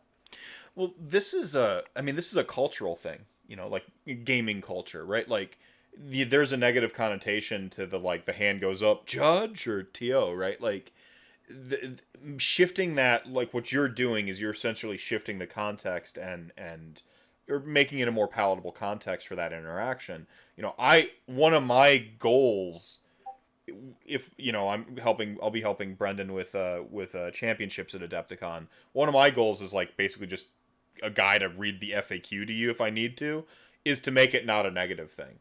You know, I don't want, like, some packs have even gone to the extent of like, could you solve this without a, you know, every problem was solved without a TO, and I'm like, no, you can have a TO and solve the problem and that not be a sports score thing. Like that thing being in packs, I'm not to criticize anyone for writing their packs because they have their own vision for their games and stuff like that, but that right there is part of indicative of that culture of like negativity, is it not? Like there's a little sports, I get 1 extra point on sports score if I solve every problem at the table. Some problems just need a zoomed out view. You know, we play a game of perfect information but not perfect recall, and this happens at every level of the game. No TO has the perfect recall, so they can be a little bit easier on themselves if they get the FAQ wrong, or they didn't, and it just goes all the way down. Top level players sometimes forget a rule too, or internalized a rule prior to the FAQ, or it's not always a bunch of bad faith, sketchy, trying to misremember my rules to gotcha. That stuff becomes a lot more apparent in explicit behaviors down the line. You can give people a little bit of the benefit of the doubt, and culturally speaking, rules disputes happen. They're a part of the game, but taking away that stigma of involving a neutral third party. Yeah, the person next to you at the table is like decent for bouncing a basic question off of, like, is this 12 inches? Or, with some of the weird measurements, oh yeah, it's 12 inches, that, cool. But sometimes you don't want to go to the guy next to the table, bring a judge over, bring the TO over, like, hey, how are you ruling this, And I think culturally speaking, as we're talking about making communities better, I think as each individual in the community, if we can just sort of unravel some of our bias with talking to a tournament organizer for the game, that's just some self-compassion and compassion for your opponent, right? I wanna pile on there. So like we exist in a game that is a series of bounded rationality, right? It's rules on top of rules. Mm-hmm. There's the pack that defines the rules of the event. So I'm gonna call out Brendan's pack where he has a line about, TO decisions are absolutely final, Mm-hmm. right? You have agreed to that. So if the TO says, and I'm speaking from personal experience, arguing to a fault, even if the TO is wrong, they're not wrong on purpose. They're not wrong to penalize you. Mm-hmm. And you agreed. It's their world. You just play it in, and that's without them, there would be no world for you to play in. Mm-hmm. So it's one of those, like, you just have to accept that sometimes people are going to be wrong, and it's not personal. It's not an attack on you or your win. Yeah, most organizers give the speech that I've given the very few number of events that I've run. If you come to me with a question, I'm going to answer that question with speed in mind more so than accuracy, to get you guys continuing to play your game. So I will do my very best to answer it correctly and fairly, but what I am going to answer is going to be the way that you're going to play it. Mm-hmm. And that warning given before the dice are rolled it kind of manages your expectations. Yes. Be like, hey, I want to go talk to this tournament organizer. I'm not quite sure what this measurement is. We disagree. What he says is going to be final. Yeah, I mean that's what a tournament pack is essentially doing, is mitigating and setting expectations. I mean, and as you're more proficient, and hopefully this episode helps people who are, again, holistically trying to just improve the community, improve their gaming, and improve their tournaments. You now benefit, from our discussion here, that, like, hey, maybe that speech right there is, like, I think that's something perfect to include in the pack. We are imperfect creatures. Yeah, we are imperfect creatures, and allowing a threshold of that with sort of positive intentions isn't the worst thing you can do it in a game where we're pushing around tiny plastic dolls. But I see Nick stepped away. So anything just kind of mitigating our time here. Anything else you want to add about, like, sort of running tournaments and your experience with that?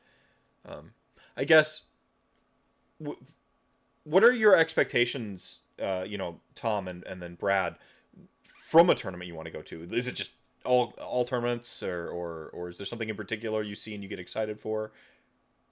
We'll do Tom first and then Brad. We enjoy reading through the packs to understand how it's going to be graded, and that can have a lot to do with the army list, that you try to take, so kind of having a goal in mind, whatever that goal is. One of the follow-up questions for Mike I have is, how much help is it appropriate to ask for? I'm going to answer that with a ton. You know, like I like how Mike highlighted that when tournaments are being run, I switched topics on you, but he's gonna go ahead and right. He said he's gonna play to strengths. He's got his master terrain builder, Dan, right? He's got the guy that can make anything happen, Dominic. He's got all these other people to help. And so when we say TO, I just wanted to highlight also, the wise man calls for help. The strong man stands to face the odds. So sometimes we know those TOs that are strong men and they face everything themselves. And it's important to be able to reach out for help when you're putting on these events. So I look also at who's running the event, how, what my expectations can be going in, the financial outlay, and we get so many events per year, and so I know if I had one event per year, which one it is. If I get 2 events per year, which it is, and also how much of a time investment I'm going to put in working towards that event. So just kind of that had a aha moment in my mind as you mentioned that. Something I've noticed the Midwest is pretty mindful of is, and I think that you can extend this to any region or should be, is conflicting dates with each other. Like one of the first things I've noticed of like TO is trying to run a new tournament, especially with 2-dayers, is like, okay, is something going on that weekend where this is my theoretical pool of people coming to this tournament. They're gonna drive down from Michigan, Wisconsin, Minnesota, all these places they're going to drive from that are within sort of driving distance to this 2-dayer. What tournaments are going on in here that are, comparable 2-day events or size, and then, shifting around. I've noticed some cooperation in that. That's, I don't think I've noticed in other events by any means. It's purposeful from what I've seen. All the event organizers are like, "Hey, you're stomping on. You're within 3 weeks of my event. What are you doing?" I see it outright discussed, because we know that people are gonna want a little bit of distance between or some practice right before. Yeah. And so I see it taken into account. Go ahead, Mike. When we were looking for the first date for the Circle City Clash, I basically tried to find a month no other events were going on, and it is hard in the Midwest. To reach. June is the month we settled on for the next clash in 2022 because that's the only month I basically found where no one was doing anything. And not only from your perspective of not trying to stop people's, but I also try to be mindful of just people's wallets. I mean, if you want people to come, asking them, it gets expensive really quick if you try to do multiple events like Tom was saying. So that's another thing to consider. I feel like we've been kind of talking all around the sort of holistic better player, but now that we've bought you enough time, Nick, Doctor, so you have a PhD. We won't say in what, so you are an expert in a field. Now you're prepared to talk expertly about becoming a better holistic player, and you muted. Oh, there you go. Yeah. So I realized after that game with Sean specifically that I was not being the person I wanted to be in this hobby, right? Like, it's the first place I felt welcomed in a long time where I can I've mentioned this before on RantCast, like Warhammer events are a vacation from who I have to be in my normal life, because I can go to a place where I can talk ad nauseum about toy soldiers and nobody gets annoyed with it. Like when I talk to my partner, I can just see her eyes glaze over. and that, I mean, like, ask Mike, in our chats I tend to be prolific is a good way to say it. But I just realized, like, the community matters to me, and I needed to dive into to try to understand the sort of minutia I don't understand. Going all the way back to the first time when I interrupted Brad's game versus an opponent who may not have always played above board. I took his attention away from that game during deployment to ask him a question about my game. I didn't know culturally that was inappropriate. I didn't know that it's not his job to impact my game. My thinking was, they're at the top table, they probably know the rules, right? So I was an outsider coming into a space, and I had broken a folkway I didn't know existed, which, by the way, I'm quite used to. This is just sort of how I live my life. Yeah. But I lack the context of that being a very intense game. And that may sound silly, but it is an intense game, right? They're playing for the tournament. And Yeah. some people go to tournaments to win tournaments, and that's fine. Yeah. Some people go to win Best Painted. Some people go to hang out with other people. To drink beer and hand out stickers. Right? Like I said in the chat earlier, I go to Pirate Dice tournaments and play 5 games of Sigmar. Yeah. There you Right? go. That's the way that I have found healthy for me to look at it. Because I can be competitive, and I am very competitive. Like, I'm being on the spectrum, I care very much about like 5 things and nothing else. To the exclusion of all other aspects. Like, I just bought my 10th grill this week. Do I need 10 grills? No. That's just a silly thing, right? But I enjoy it, so I dive into things I dive into. What's that, Mike? Well, it's funny. First experience with Brad was kind of similar. We weren't playing each other, but it was that I remember Witchwalk Pack a couple years ago, where they did this. It wasn't like a big GT. They had like mini events, and there was, I think it was a random team event, and you were playing with Domus at the time, and I was watching you guys play, and this guy charged your pinks. I think you were playing Siege. Anyway, I was sitting there watching the game, and I'm just sitting here thinking, like the guy won. What's going on? Why is he so upset? Because you were sure you won. And I didn't say anything. And then after the game, I walked over, like, what happened? Like, he had the game won, and you were like, wow, like the pinks die. They just die. I'm like, but he doesn't have to attack. Like, why did he attack? He could just stand there. And you were like, I was gonna say something, but I figured it was probably out of place. And you're like, oh man, yeah, I'm so glad you didn't say something. They probably would have punched you in the face. I think that was my first interaction with Brad. No, see, but here's the thing, like, when you've been part of a community for so long, you're not resistant to outsiders, but the thing we have to realize is, like, I feel the same way now, where I'm welcoming, but people accidentally break rules. Well, Yeah, right? But lo and behold, AOS 2 came out, and all of a sudden you can no longer not attack. Yeah. That was the greatest strategy ever. That rule changed. But it just comes down to, like, I broke rules, right, that were established. etiquette, rules of etiquette, sure. Yeah. Well, and it has been explained to me multiple times by multiple people that Brad gets intense at the table, right? And it's just like, I would be the same way. Like, when I played Diablo 3 and was on the leaderboards for 3 classes, or played World of Warcraft at the highest level, if you talk to me while I'm doing that, I'm going to be the curtest MFer for Tom that you will ever talk to. Like, Yeah. I'm going to tell you exactly how you should leave me alone and where you should go. So I get it.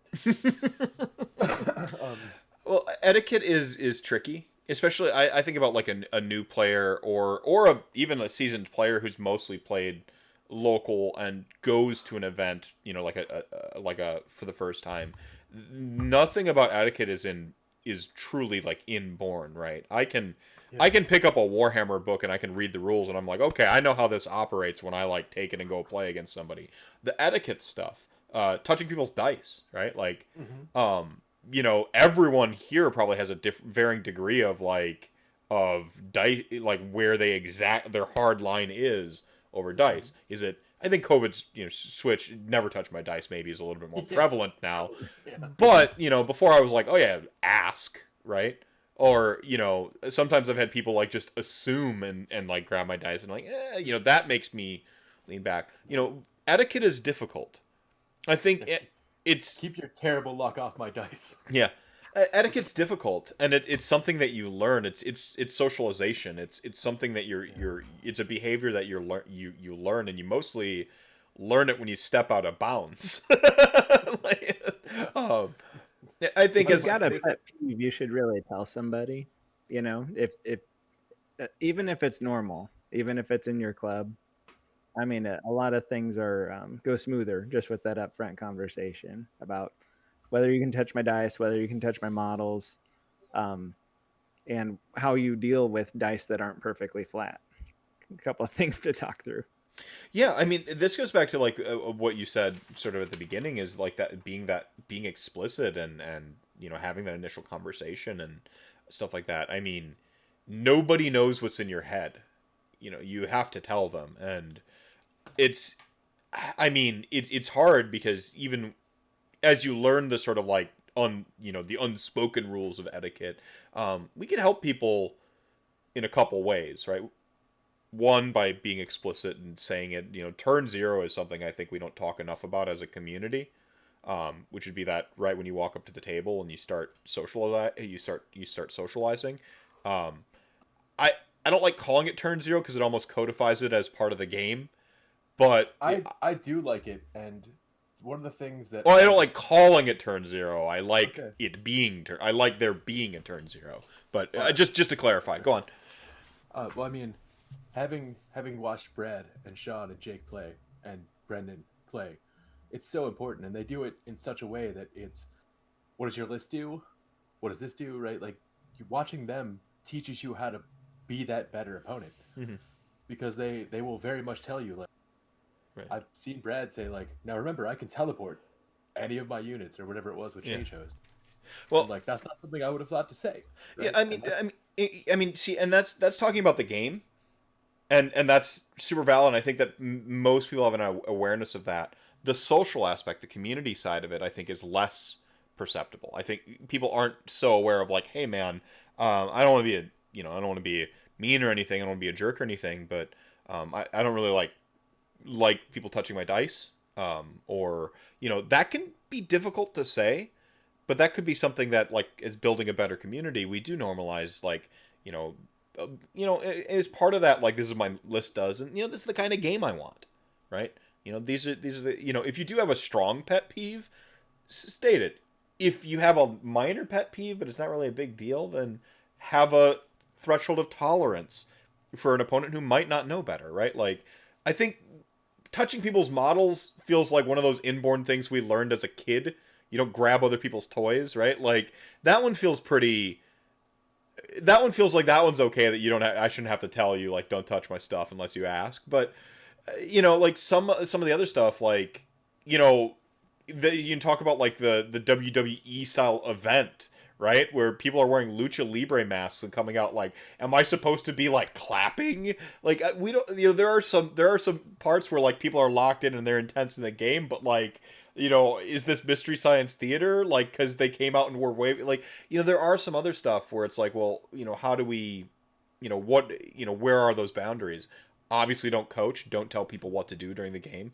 That someone talking just over my shoulder in general, just from my, I guess it's PTSD like symptoms from my upbringing. Like, my anxiety begins to just raise and raise and raise when someone's just hanging over my shoulder. Like, come over here in, like, just one step into my peripheral, please, because when you're over here, I'm just, go ahead. Mike in his story earlier handled that very well. Even if what happened afterwards is kind of funny, it makes for a good story, but he handled that correctly in the moment. I've had it happen multiple times in high tense and high stakes games where people feel the need to come up to the table and start talking to my opponent or myself, where it's like, I love you, dude, but you need to step away. This cannot happen right now. Mm-hmm. That's or go get the tournament organizer and say our game is being interfered with or whatever, because I mean that it really is disruptive and also not fair. Yeah, I mean, a little bit of what Tom was talking about is, like, you have a time investment with this person now. It's not just, like, it. You have this time investment with this person right now, and it's not fair to either individuals in that when you're sort of imposing in on their time, right? Just a, yeah, no, this is. I think this is important for people to begin to, like, sort of codify or explicitly state. I want to add on to that, like, was it? I think it was the last meltdown that happened. Is that where you played JT, Brad? Yeah. I didn't want to mention the specifics, but yes. Okay, I watched that game, and I watched from a distance. That's probably the most intense. Well, I finished my game very early in that round, but probably the most intense hour of Warhammer I've watched. And people were walking up to the table, and you had to, like, kind of stop them and be like, "Don't," right? Like, Mm-hmm. this is top table, end of the tournament. Like, just stand back and watch. And In some people's defense, a couple of people should have known better, but in some people's defense, the way Domus randomized the tables, we were actually in the back of the room, not the front of the room, right next to the tournament organizer desk. So, I mean, it's kind of understandable that the possibility of that happening was something that we needed to worry about. But in to his credit, JT handled it very well. And he and I both talked about it after the event in personal messages on Facebook, and we were cool with it at the time.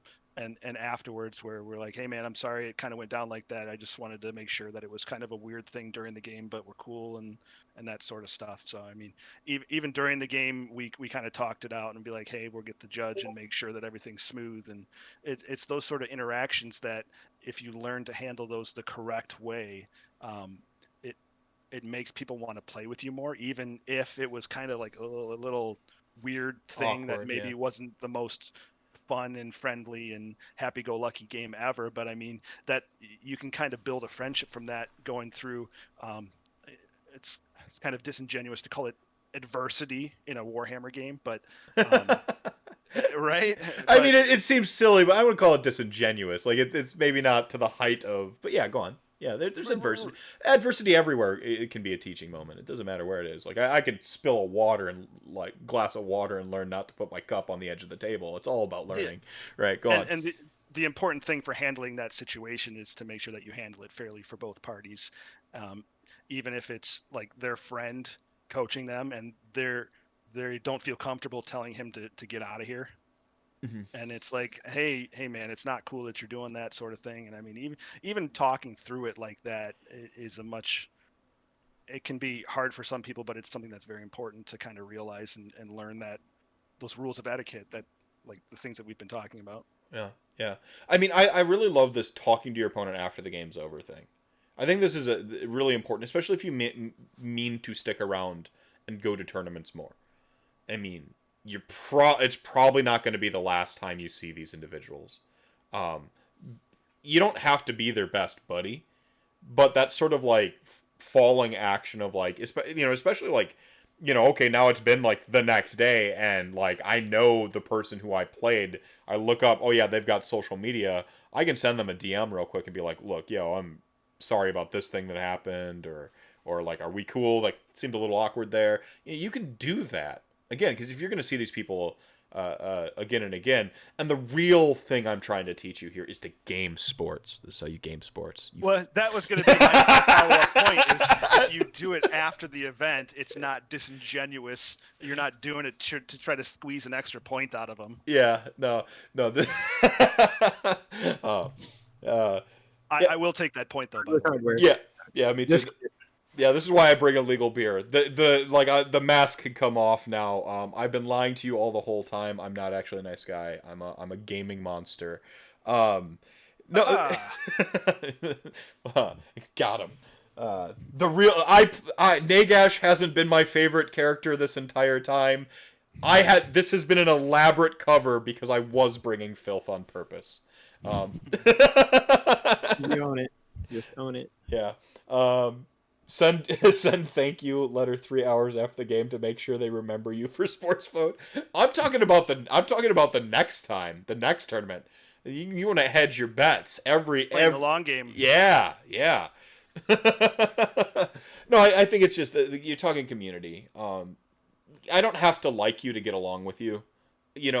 In life and in a game that I do for fun, I find it in my best interest personally to try to get along with people, just in general, and that means those extra conversations. One Even it's go ahead. Like the Rage guys said on your podcast last week or last weekend. You're not gonna like everybody. Everybody is not gonna love everybody. It's almost impossible. But it is possible to be, at the very least, civil for 3 hours when you're playing someone, so you just don't hate the game that you're playing. Right, 1,000%. Even if it's not coaching per se, I've had games where opponents' friends have just been hanging around the table, being loud, distracting, etc. Don't be afraid to have the conversation. Yeah. I think it's we can almost like. I think it's perfectly reasonable to really establish the etiquette for, hey, if we're playing the game, like observing, cool, but observe quietly. And my personal shtick, stay out of my like direct behind thing. Well, it's a two-player game. Yeah. End of story, right? I'm not playing. I'm going to use Mike as an example, right? Like I'm not playing Mike and the club, right? I'm playing Mike. Yeah. And I've seen like there's a fairly famous father and son pair where the father came up when I was playing the son and started giving the son advice, and that was the only time I was okay with it. You are objectively worse than your kid at this game, so please tell him the wrong thing to do.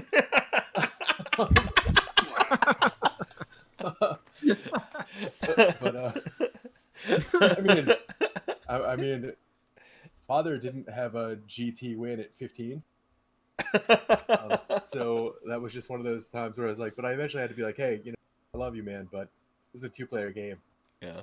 Could you please step away? And people in that game, it's okay to, like, on both sides, to like be assertive and like, hey, oh, like your friend comes over and they're just, you can see their faces like is just dripping with happiness and excitement over the thing that they can't wait to tell you about.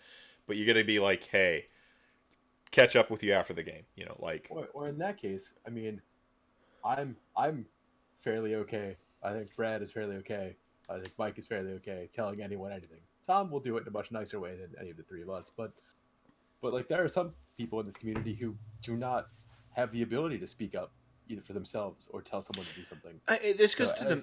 Go ahead. Sorry, I'm talking over you. So I take it upon myself to be that person, right? If it's my friends, I'm gonna be like, hey, step away, right? I'm gonna apply it equally, right? Just like if I reroll a die that's not entirely flat, I'm not going to try and set a dice on top of it when it benefits me to keep it. I'm going to reroll everything.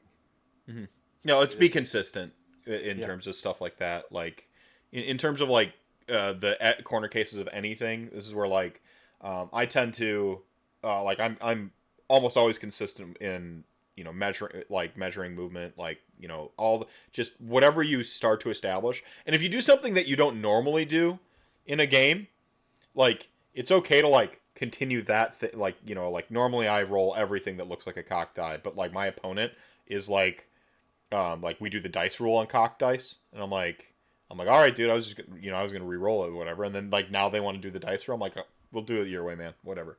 Like, it doesn't confront me that much to like shift what I normally do a bunch. Other people though might be more set or have their own particular ways, and that just goes to conversation and etiquette. And I mean, it comes down to, like, in the Midwest, things I will assure you, if you play anyone from Detroit, from Milwaukee, from Wisco Kings, from Lords of War, hopefully from Indianapolis Wargaming, if you play any of those folks, you're gonna have a good game, right? They're gonna play above board. They're gonna be a good opponent, right? People do have bad days. I've had bad days, but I've seen enough from all those clubs to know that I trust those clubs, right? Well, that matters so much. That actually brings up a pretty good point about clubs. Like, Brad, you talked about like that sort of extra layer of enjoyment to the game with club scores and stuff like that. Doesn't that also add an extra layer of accountability to the game when you have clubs? Because now you have a club that, like, if your club, if you have someone that's stepping out of line in a club, now it's not just like a TO or something like that. You have a club person. You're like, hey man, I played against someone in your club. I don't think they were playing, above board with everything. Now you have an extra layer of accountability too, right? Absolutely. Because like, I founded this club. Everybody who plays in our club, like, carries that name, and it's like, okay, my reputation is a part of this now, both for me and everyone that plays with me. So it's another layer of wanting to act the way that you would like your entire club to be perceived at all times. So if someone is being a real dick at the table, you do need to talk to them and be like, hey, what's going on here, man? Is it just a bad game? You can go talk to them, talk to the person, talk to their club leader, be like, hey, let's work this sort of thing out, because all of the club leaders around here in the Midwest talk to each other pretty much. Yeah. Because we go to each other's events. We see each other multiple times a year. We're usually the contact for those events with each other. Because I mean, every member in a club is their own individual person, obviously. Yes. But I mean, if you're on a team, it doesn't matter if you're your own person. I mean, you're still a part of that team and you represent them. Yeah. Even if it's not as serious as like an employer for a company Right. or a professional sports team or some other like real world thing that carries heavy consequences. Even in toy soldiers, I mean, everybody has a reputation. Right. Well, I'd posit like with passion projects like gaming is that it's important to kind of keep that integrity even more so, or not even more so, but it is important to maintain integrity for things you have passion for. This is how passions become corrupted if you don't, right? Like, It's like Yeah, I was gonna say if you're willing to cheat or be an asshole at toy soldiers, I mean that's yeah. Sorry. I mean, it potentially says something about you that you either probably should apologize for, or maybe just you, and now that's going to be your reputation. yeah, yeah, well, no, it's like Kissinger said. I'm going to use the academy as an example, coming from my experience. Of course, once again, reminding everyone I'm a doctor because I'm a jerk. Like Kissinger said, right? The fights in the academy are so fierce because the stakes are so small, and that's exactly that applies here. It's like if you feel the need to be that good at war dollies, right? Oh, I do. Like I'm gonna give you that game because I just don't care that much. I don't want to fight with you about it. I'm gonna be like, whatever, man. You obviously need this, and maybe we save you a call to a helpline later, right? Wow. But like Yeah.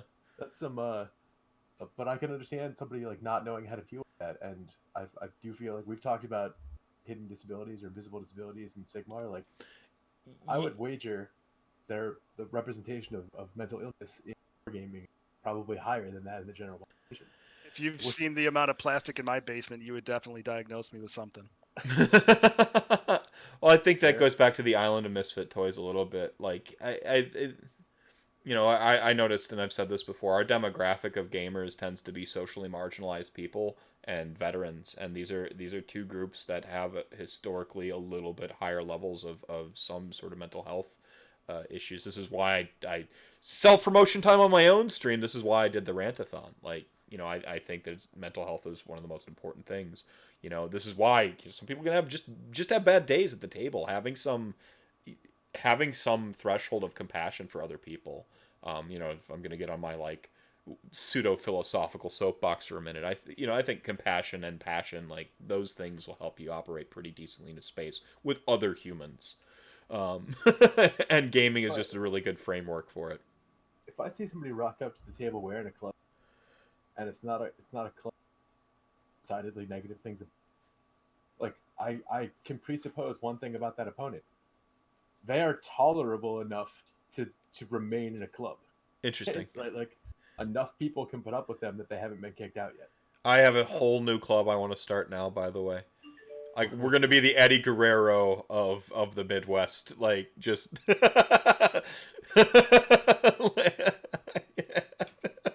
like total wrestling heels. That's what's really truly lacking. Like, I was playing against I'm sorry, why is his name escaping me right now, from Garage Hammer, Dave. I was playing against him, and he started, like, he was doing that thing where he was excited when I rolled good, and I'm like, no, you don't celebrate my victories, you should be angry. Like, I went full wrestling heel on him, and he was, like, completely into it, and stuff like that. I'm like, this is what it's about for me. Like, but, it would be, like, if Pat likes to cheer my 12 to charge, no, don't cheer that. Like, grimace, like, weep before my might. Like, Nope. Enjoy it. I have learned to celebrate all the cool things. interesting. I guess just sort of going back around the room, just sort of any sort of general, if you got like a top 3 of just in general community building or anything you didn't cover in your sort of specific lane of topic. I want to start with Mike because I haven't heard from him in a little bit. Just a general top 3, and then we'll kind of close out the show. It doesn't need to be 3. Just maybe it's one big thing that you kind of just in general or that you find important. I guess I'll segue the run the event you'd like to play in with be the player you'd like to play against. I mean, I think it goes hand in hand. I try to always make sure the opponent I'm having is having a good time I'm playing against. You know, I don't know if this will be a contested opinion in this room or in the chat, but sometimes that means letting off the gas a little bit. Oh. I have actually lost games doing that, which does not feel good. But you know, making sure they're having a good time as well is important, at least to me. Well, I think some people. I mean, this goes with expectations in a game. Like some people don't like when they feel like you're handling them with kids gloves at the table. Like, there's a difference between stomping like my face into the ground and then rubbing my nose in it, and like easing up to where like I know you're like infantilizing me. You know, like I think both can be bad, and it really just depends on your expectations, and that's. You know, the list I've been playing recently has an ability to shoot twice. And one round, maybe I just don't shoot twice. I don't know. No. Destroy them. Take your Seraphon pill first. I heard Jacob Berry say something similar on, you know, since you brought him up earlier. He was playing Skaven there for a while when Skaven was catching a lot of hate. And he had games with, like, if he was playing, like, if you had ended up on a table against, like, a Brad or like a Brendan or something like that, like, the Vortex comes out. But if he ended up on a table against, like, you know, someone who's clearly just, like, they come up and they've got, like, a bathrobe on and a white Russian and a pair of sunglasses looking like the dude from The Big Lebowski. Like, the Vortex stays on the display board, like, and that sort of like that minor shift in the gear to, you know, back off a little bit. Like, I don't know, I don't mind it, honestly. If I'm gonna lose, I did something to. This is just my wiring. If I'm gonna lose, I did something to like deserve a loss, and I need to #get good. So crush me, and we'll talk about it afterwards. Yeah, everyone's different. My favorite games are always the one that goes 5 round and it comes to a dice roll. That's fair. Yeah. That's, you know. Yeah. No, that's fair. It's totally fair. And it goes to like the being, you know, we've had some great games together actually. We're now in terms of teams, even though you've switched opponents, we've gone 1-for-1. We've traded wins now. And those games were nail biters. I remember the one like Halo got blown off the table. He got blown off the table in both our games. He was playing similar lists in both games too. Yeah, and so it's like we had these two games where I'm playing like a 1v2 in a doubles game, and just like sweating and like, okay, I can hold out because I like like if they botch a couple dice rolls and I can distract them over here with this shiny, and maybe his like one of the opponents makes a mistake or they get over aggressive or I'm like, oh, I'm just like. I remember I got Nagash move in the one game. I got Nagash moving way too late. Like he just didn't get in the game early enough, and Halo was just off the table. I'm like, he's killing everything in his path, but like you just keep like, eep, here's a speed bump, and you're not gonna make it to where you need to go. And I'm like, so I remember that. And the other one, it was like the inverse, where I'm just like I'm sweating and throwing out speed bumps. Like so yeah. I mean, I like games where like I feel tactically engaged, socially engaged. Like I want all of the stimuli, like the stimulus game Age of Sigmar has to offer. Even if I can just lock in and play like a purely tactical game, we're not talking right now. But that's in that like conversation in the beginning. What type of game do you want? You know, chances are if I'm walking up to the table with illegal beer from Wisconsin, like I'm not in the highest gear for tournament play. Sorry, I didn't mean to cut you off. No, good. Go ahead. Just having a conversation there. So yeah, Brad, any other points you want to make regarding like community building and, you know, sort of going outside of? No, mostly just to kind of recap on the club front. Just just get 2 other friends together and have a go at it. I mean, it's worth it. You're going to get better at Warhammer by playing a lot of games. That's really the only way to get better, is to play games, learn your army, and learn everybody else's army.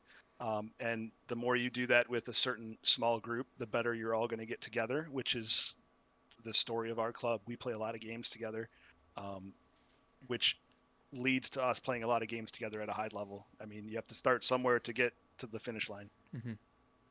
Yeah. I want to add to that. Grudge the great players, right? I've grudged Sean. I've grudged Brendan. Brad was on my list to grudge because I'm not likely going to run into them aside from round 1. So Brad's available for Circus City. Okay. We're gonna do this grudge live on the air. Brad? Still, I don't into it. I don't accept grudges. You don't? There you go. I remember I remember it happening once. I learned from accepting a grudge against Christian. We were literally playing 5 of the hardest games of my life in a row. It's too much. Shying away from the grudge when live on RantCast. People talk about the good players wanting to play other good players and prove they're the better player are lying. Liars. Yeah. No, I want to coast into one hard game. I almost said something else. Yeah. Just give me 5 buys and hand me my trophy. Come on, let's go. Reach out to other clubs. See if you're close enough to play at their club day, right? Yes, for sure. That absolutely. So repetitions though. I had someone ask me to play a game Saturday last week. I'm like, dude, I played 5 games this week already. I think I need to take a break. Yeah. Before lockdown, my last summer was just a whirlwind. I know I had at least 2, but I think I had 3 2-day tournaments within 4 weeks. It's rough. But I mean, going back to it, the more Warhammer you play, the better you'll be. Yeah, right on. Tom? I had enough time here to prepare my 3. Nice. Yeah, so starting here with the number 1, preparation, I think is just a takeaway here. You can make the overall experience and the memories better by identifying your own weak areas. I know somebody, Brendan, that helped me understand how slow I played the game. And so, making sure that you've got your rules set and that you've got a way to tackle your weaknesses in the game will make it better for both of you. And that's a good end goal. And then number 2, help yourself, help your opponent. So we talked about, after the game, talking through stuff, figuring out how to improve. And if you're really going to not take your foot off the gas and you're going to crush somebody, have some fun with it and say, you know what, let's just agree. This, I got lucky, and things went in my favor, maybe a little skill, who knows, but watch this. This is how you do this. So if you ever face this again, and sometimes I even talk through that with people, like, hey, I want to do my best and I want to see how this works. I know this might be painful, but let's learn from this, watch, And then number 3, I had an amazing time. Tulu and I set hobby goals and we pushed ourselves together. And so getting together on some forum, some social media and having that hobby goal, our goal last year was just to kick out an army like we'd never done before. And so I got some Corn Demons done. Couldn't be more happy about it. And tournaments are such wonderful inspiration in these times. Without some tournaments, you may just need to set some of those goals. Set a monthly goal to build so many points. Set a yearly goal to get something done. Doctor? So the first thing is turn the mirror inward. Find out why you play this game. What are you looking to get out of it? Like, what's your motivation? Are you hobby motivated? Are you looking for community? Do you just really enjoy the game? Is it some mix of the 3? Figure out why you play and play to that. Don't ignore the other aspects of the game, but figure out why you play and adjust for that. And through that, you'll find out where your weak areas. Seek out people who are good at the things you're not. And I bug people on Facebook or Twitter all the time. The other one I would say is he does. He really does. I do. Hey man, if I'm bothering you, it means I'm kidding. Respect for you. But Another one is this is advice I've gotten from everyone in Detroit and Brendan and Domus and everyone. Pick one army and play it. Like, until you know Core Hammer, you shouldn't switch armies. Like, learn the fundamentals of the game. And this is something I need to take my own advice for. But like, just lean into one army and play it until you've got the foundations of the game. Then you can pick up another army. And like, Jake did really well with Chaos Dwarves, right, which are generally considered terrible. But that's because he understands the game. Brad, you pick up different armies religiously, right? And because you understand the game, you've put the time in with one army. You can pick up another army and do well with it. It's a funny meme and everything. The new army is on the Back menu on the sort of menu, thing. yeah. But behind the scenes, once I finally do select the army, I'll play 30 games in 15 days to learn that army, which is the work that usually doesn't get talked about, to be able to then play it at the level to win an event. So, I mean, ultimately, it's a joke that I switch armies every other day. I do. I do. But then you still have to put in the work to be able to play at a high level. You have to learn your stuff for sure. So here's the gotcha journalism moment. Can you go on record with your favorite army you've ever played? Like, yeah. Orcs. The opening of AOS 2 Nagash Hand of Dust Off at Midwest Meltdown. Wow, nice. I don't think there is a better memory for me in Warhammer than 4 of us from our club conspiring to build the exact same army as Brendan Melnick to show up and beat him, just to make a joke out of it. Yeah. Let's see. There's. Go ahead. I let it spill like the week before the event when it was much too late to do anything about it, and he just said, "Are you joking?" Yes. Precisely. Yeah, 2 of the people in our club built and painted a Nagash army within a month of the event when we finally, like, last second decided to do this because it was just hilarious. Yeah. And it was. I mean, we have pictures of us as a club with our Nagashes. Yeah. We have a picture of all 5 of us with them, and it was just so great. Yeah. Yeah, this is that sort of gamesmanship. That's the extra stuff about Warhammer that I absolutely adore. You know, that marries the gameplay with the social and a little light, you know, sort of friendly shade, you know, between. It's turned into like 4 years of memes nonstop, right. And I feel like as a club we have such a good relationship with Brendan and Milwaukee because of stuff like that, and it makes going to those events that much better. Well, I think that's where the club can really enhance it too, because now you have, like, you know, club rivalries or like club extensions where you have these, like, you know, little extra things you're playing for or inside jokes and stuff that you're now developing, and that just goes to building a better community. You're just building a tighter sort of knit web, right? As you sort of layer in this extra stuff. That's pretty awesome. And when he does eventually get that hammer, we'll be cheering for him. Right. It might not be this year or 5 more years, or maybe I don't know, maybe they'll give him his door prizes for everybody and he'll get one eventually. But when he does get that, we will be the first ones in line to shake his hands. Brilliant. To bring it back around, I was a part of a chat in our local group when No Depticon happened, and the pack was using the Wapaka-Pack rules, and playing the game, the actual tabletop, is only part of the bigger hobby. And I saw one of the best lines from someone in our group, because they were going back and forth about how, you know, sports and hobby shouldn't be included, and yada yada, and having that discussion. And one of the guys in our group, they were going about how, you know, they're terrible at hobby, it's not their fault they can't paint, and blah blah blah. And one of the guys in our group was like, "Guys, I know exactly what you mean. I'm terrible at this game. I go, you know, 0-5, 1-4 all the time, but I can paint like no other." Yeah, paint's what's keeping me afloat. Yeah, I mean, that's the thing, is it does make it less intimidating for folks. And you can, I mean, here's like a notion. If painting is required to win a tournament and you're a gamer, guess what you're going to do? You're going to learn to paint better, to game it better, right? Like, that's, I mean, paint just becomes another thing to execute better, you know. You're going to learn to, if sports is part of the scoring, you're going to learn how to get better at interacting with people, so you're more likely to have a higher sports score. Like, at some point, it all just becomes gameplay too. I mean, not to. I don't like necessarily phrasing it that way, but I think people get the gist of what I'm saying. I think To that answer that exactly is I became a better sport and a better painter because I got sick of losing events due to soft scores. Yeah. And it's a personal thing for me. It's obviously I have different motives for wanting to be better in those categories, but ultimately it's better for the community for me to improve in those areas.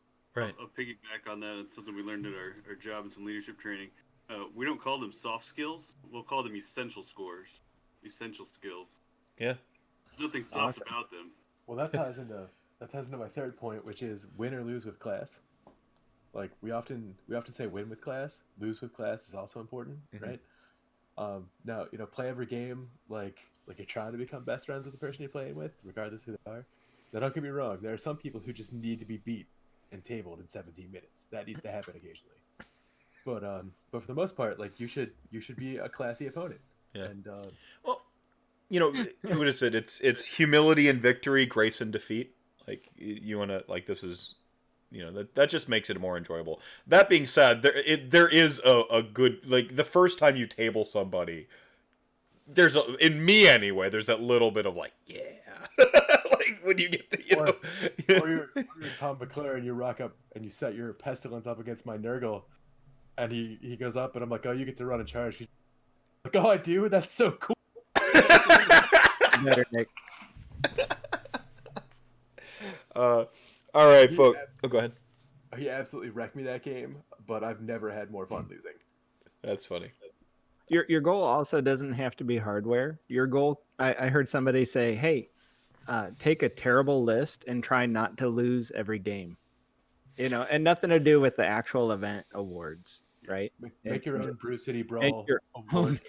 Yeah, that's right. Yeah. I know I have a friend that tries to kill as many monsters as possible. That's the goal for the weekend. Those are way more fun than trying to stress out. Yeah. One of my favorite versions of this was I believe it was an Australian player, and this was right when I was getting into Age of Sigmar, so I don't fully remember who it was. And they were playing Daughters of Cain. It was right after Daughters of Cain had come out, and there's a big tournament, the first big tournament they were able to get to their Daughters of Cain to, and they went there to get the most kill points. And like the whole pageantry leading up to the event is I'm here for the most kill points. I'm going to walk away with the most kill points, and I'm going to win the tournament if I have the most kill points. And like kill points were, like factored into tiebreakers. And I remember they got the most kill points by like an absurd value.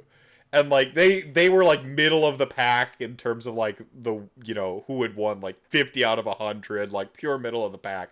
And the response on the tweet was, you just clicked the wrong column, or you ordered the columns wrong for who really won the tournament. And it was just like I laughed. Like that's like gamesmanship, setting your own goals. Like I'm going to go to kill every general I face, right? Like I don't care about Go ahead. I don't want to walk home. Like, I don't want to walk home. And setting realistic goals can also go a long way to your own expectations. Like, you're not going to start out a 5-0 player in Age of Sigmar. I almost don't care what background you come from in competitive play. I've spent my whole life around gaming. I'm pretty quick. I got a quick head for rules, and I played 40k in Warhammer Fantasy Battle. It still took me a little bit to, like, get the hang of things, and they're smarter people than me, too, that I'm sure get the hang of it quicker and so on and so forth. But, be realistic to yourself. That's going to help you have better expectations going into the tournament.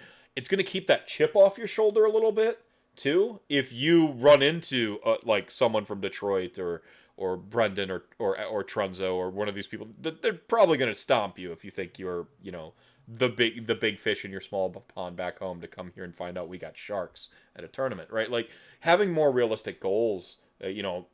I want a winning weekend first, and then the next tournament, well, now I want to go 4-1, and setting realistic goals can really help you manage your the other parts of your emotions when you're interacting with humans and stuff like that. Just having better goals, right? Well, that being said, much like Brendan, I'm about to turn into a pumpkin. I was trying to wind this down, yeah. So yeah, sorry. I'm gonna end with be excellent to each other. Yeah, and party on. Yeah. Yeah. Any closing thoughts, anybody? Mike, where can they reach you? Where can they find out about Circle City? CircleCityClash.com. So it's right there. I've been accumulating Midwest events in that Midwest Discord and posting them in there as well. Even some from outside the Midwest, because we have people that join that are just overall around good people. So Right on. Yep. Right, and I'll have a link to your Discord if you'd like in the show notes, so people will be able to click on that and check that out. Tom, if they want to keep up with your antics, maybe there's a Twitter handle or something they can be aware of. Yeah, you can feel free to post that, but you'll find me in Mike's forum, right? That's where we'll be. Hobbying away. Right on. Sharing our tips. Right on. Right on. Brad, if people want to, how do people keep track of you or keep track of Detroit Warhammer? On the top. At Relian on Twitter. Or find me on the Discord, send me a direct message on Twitter. I'm receptive to all that, and if I'm not comfortable with something, I'll let you know. Otherwise, I like talking about Warhammer. Right on. And Doctor? I'm at Nick True on Twitter. Right on. In the Midwest Discord, really active there. Right on. Thanks for having this. I think it's so. I mean, just much like there isn't a solid tactics show, there isn't a solid how to build. There are enough barriers to entry to this hobby. We really should be the least of those barriers. So I appreciate you taking the time to let us all talk about how we build the community. Yeah, gatekeeping sucks. Like, real talk. No, I think, being an ambassador, trying to invite people in. I want to thank you all for coming on. This is an ambitious show. Nick, you did all the legwork. I had a heck of a week leading in. I think most people who know me personally or know follow my feeds on the various things will see my personal life spill onto them all, because that's who I am. And this show was honestly, like, I was pacing my kitchen trying to get the energy to click the push play button today, and right after work, and this show came on, and you made it easy to have a great conversation about Warhammer, and that like joy in me that I feel for Warhammer like all came out, and it pushed all the crap from today right out of my body, and I'm pumped, I'm excited. So thank all of you so much. This was a great show. I really enjoyed talking to you all.